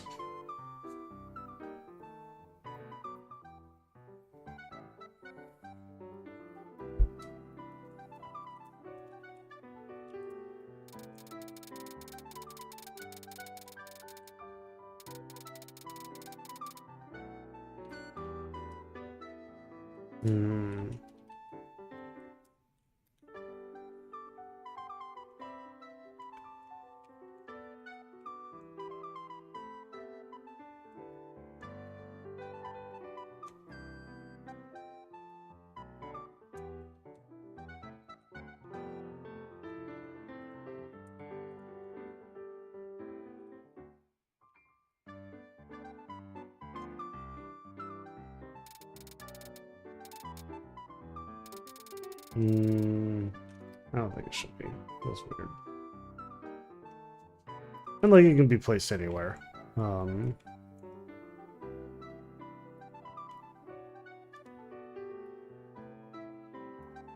This should be default to 1.2. I think it's good.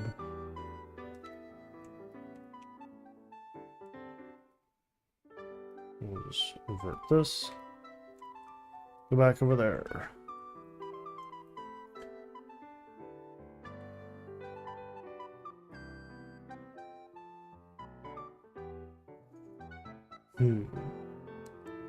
This handling is probably good enough for now.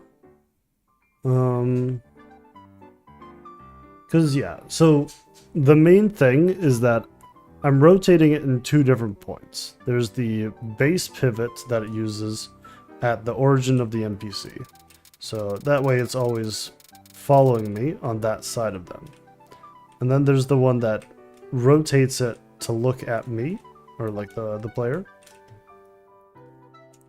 So no matter where it is, it's always pivoting to try to look at me. Which I think is fine. It's a little bit weird when you're up close and moving a lot.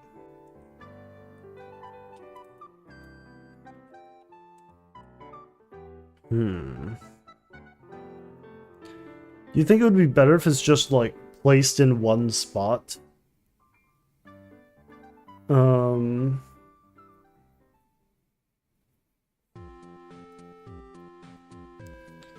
Yeah, and just like locks to that position instead of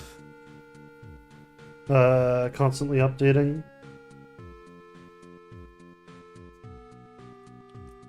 That might make more sense. Yeah, let's try that.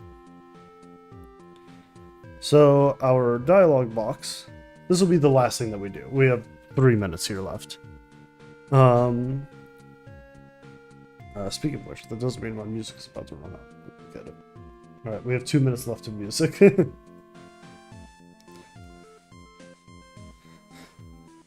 Alright, so we'll do this. Instead of post late update, we'll do it during load dialogue.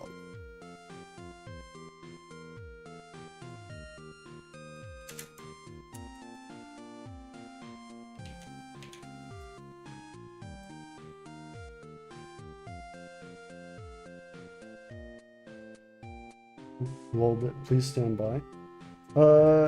Yeah, we're basically at the end here. Just doing some finishing touches. But yeah, we basically have the dialogue stuff up and working. We have all of our multiple choices. Okay, that places the text there, and that feels pretty good. It's not constantly moving and stuff.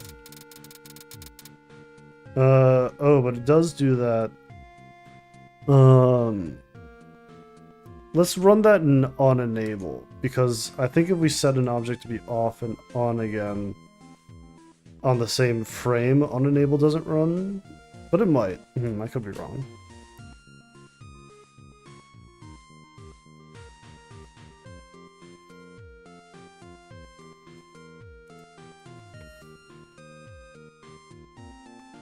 Yeah, let's do it during on enable instead of the setup here.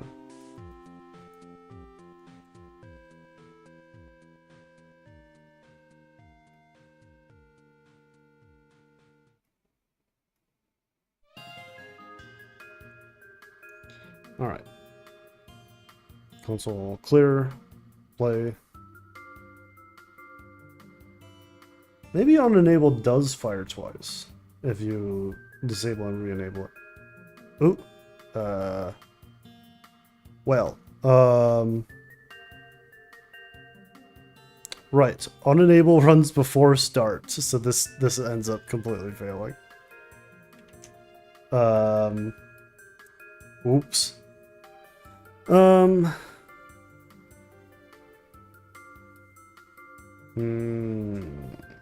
How do we want to do this?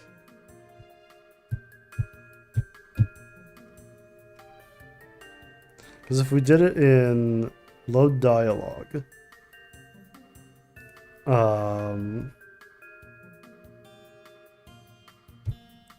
then we get it changed all the time.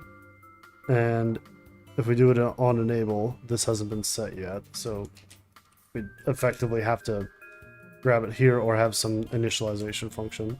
Actually, we'll grab it there just for now, so that we can test to see if this is even a valid solution. Because we don't know that yet.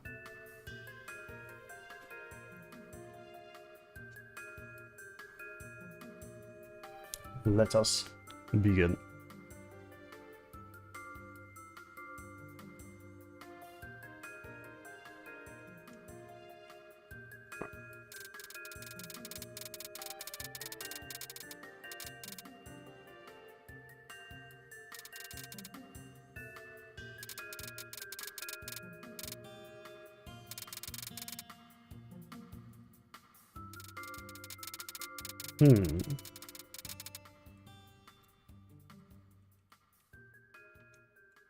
Curious.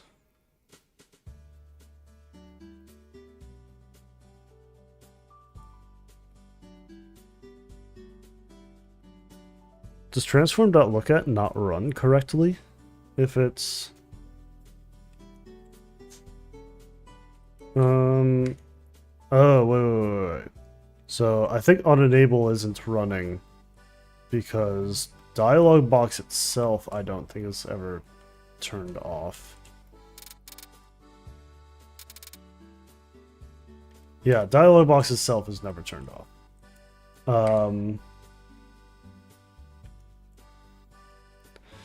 Which is why this won't work. In that case,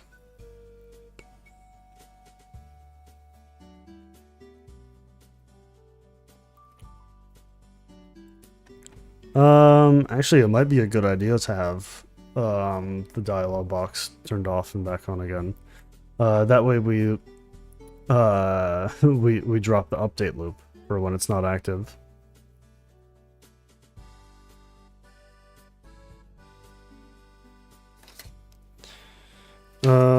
Okay, yeah, this is the last thing we're finishing up here, and then we'll be good.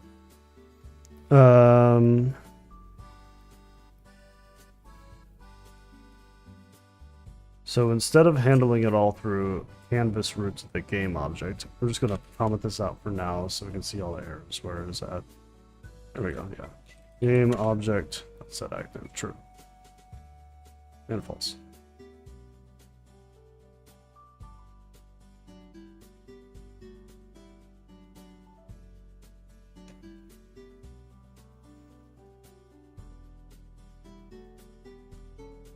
Alright, now, let's see if that works.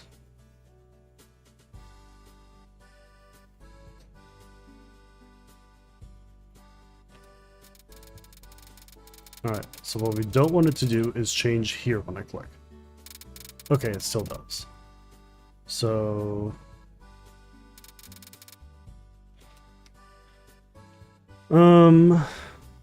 because every new line is technically a new set of dial, which is what's happening here.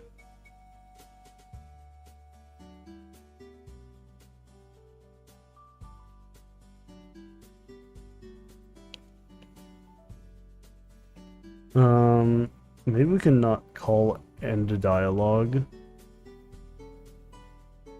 if yeah, let's see here. End dialogue. Yeah, we can check to see if the next direction step well, exists.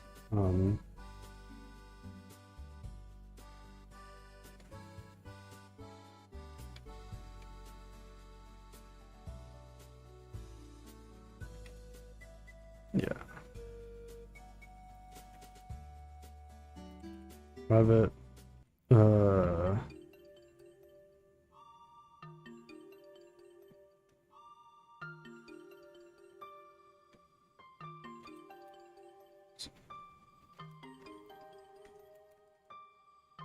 If current direction index plus 1 is greater than or equal to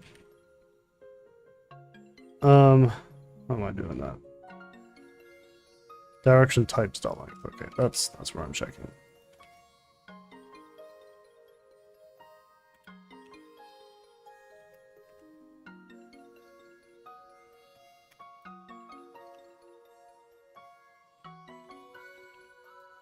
And direction types direction index plus 1 equals dialogue. Not else and dialogue.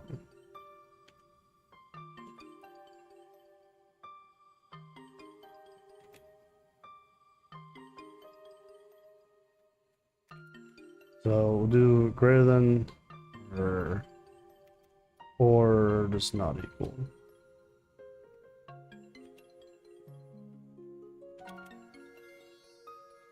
Alright, so when we are loading new dialogue, what are we missing out by no longer calling end dialogue at the end of this?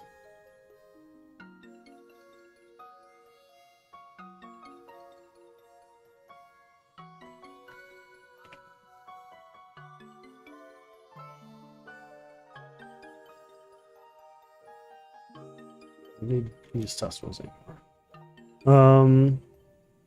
End dialogue, sets us off, sets the state, hides the buttons.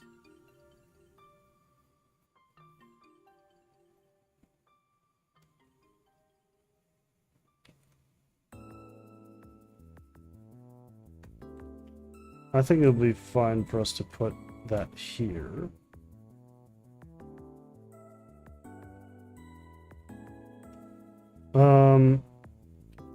Actually, no.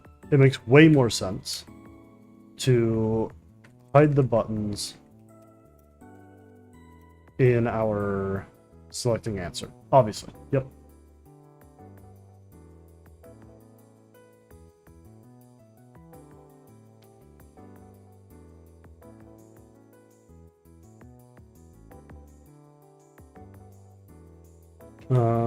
But we'll also set answer canvas to be hidden at the start of loading dialogue up here. Or, no, we can... There's a canvas for... Yep, okay, yep, so... this all works. I like it.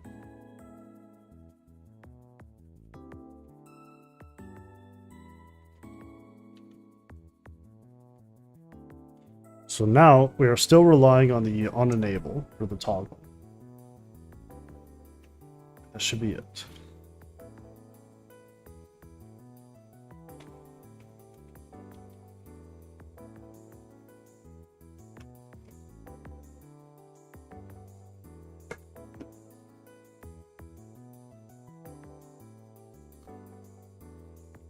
All right.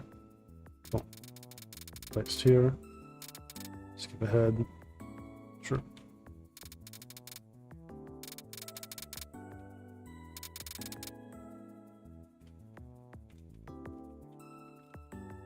All right. So since we're going to a new director with a new direction, this is still calling that and shutting it down. So that isn't a method we can consistently consider.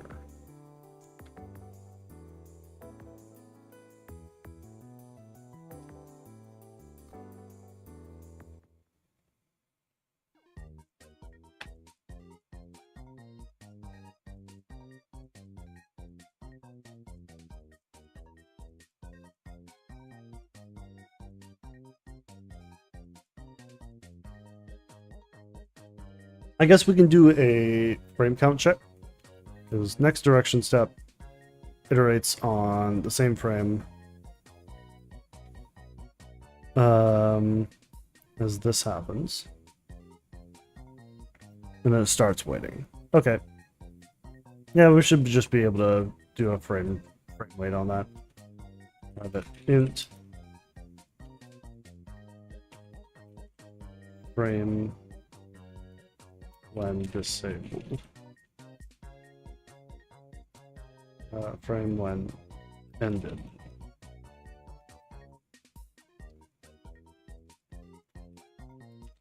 Time dot frame count.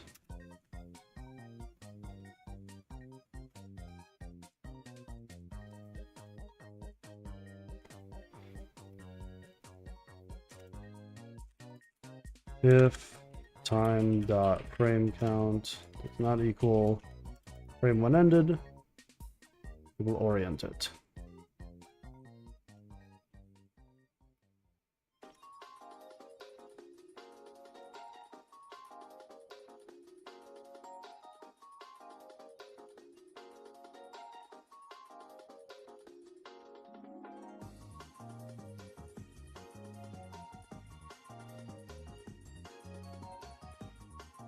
All right, this should work.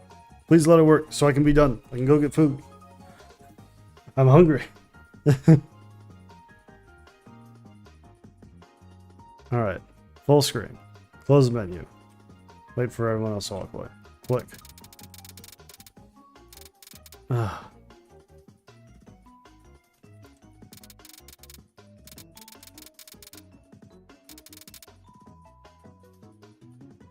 Come on. All right.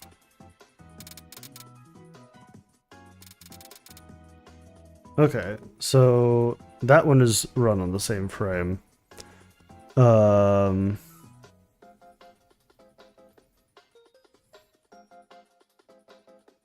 So end dialogue, followed by next direction step. Next direction step does load dialogue. Surely that's happening on the same frame.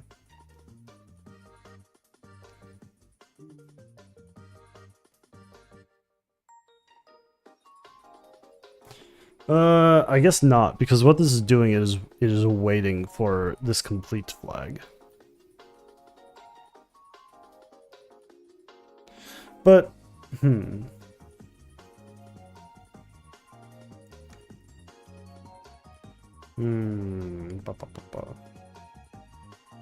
I'll put this in on disable.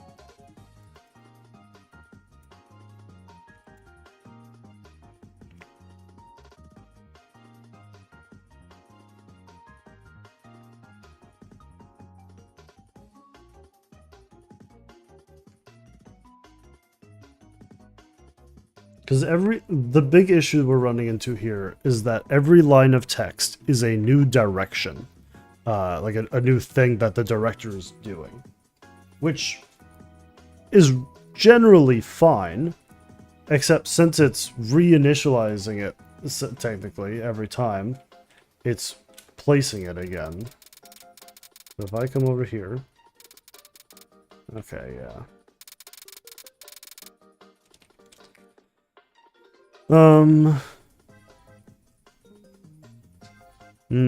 How do we want to do that?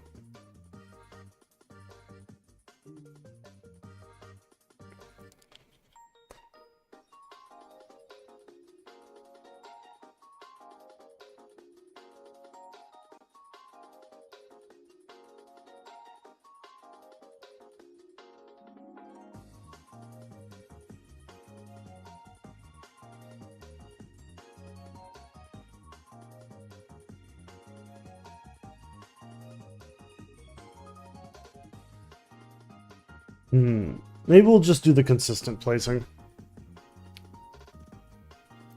It's not a big issue. It's just a little bit of visual things that will need to be cleaned up in the future. But for now, it's fine. So yeah, we can just go ahead, put it up here. Where is this being done?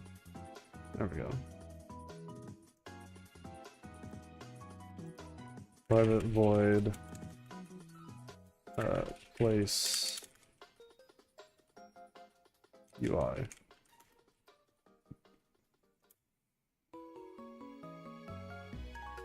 Place panel. There we go. Alright. Get rid of frame when ended. Let us check. Disable. Place panel. We will also call this inload dialog.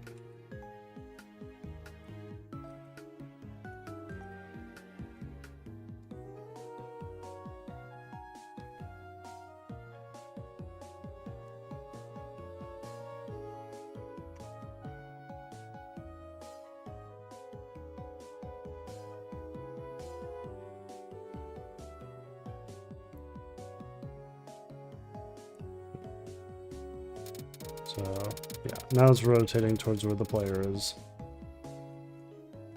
At all times. Which is a little bit weird when you go left and right, but clean up for later at this point. There we go. Alright. Well, I'll say that's done for now, because we have basically the whole system working. We have the name loading, we have skippable text, we have the little dot dot dot dot dot as it goes through. We can have as many answers as we want, all with different directors they'll send to. No, there we go. Alright, awesome. I think that is good enough to call it for today. So, yeah, I know this one went a little bit longer because I really wanted to kind of figure out that last bit, figure out what I can do to kind of nail that down, and that one's going to be a future thing. However, as it is currently, I think that this is going to be good to toss onto Patreon. I think this is a functional implementation of the dialogue system where if someone wants to try it out and like see if there's any issues or start implementing it in their world, and maybe build off of it or offer feedback, I think this is a great state to be doing that on. That being said, obviously, more features coming in the future, more cleanup here and there, probably some improvements to the automation, because right now the dialogue boxes aren't included in the automation. You have to manually add them. But yeah, I think this will be a good one to pop out for people to test with. All right.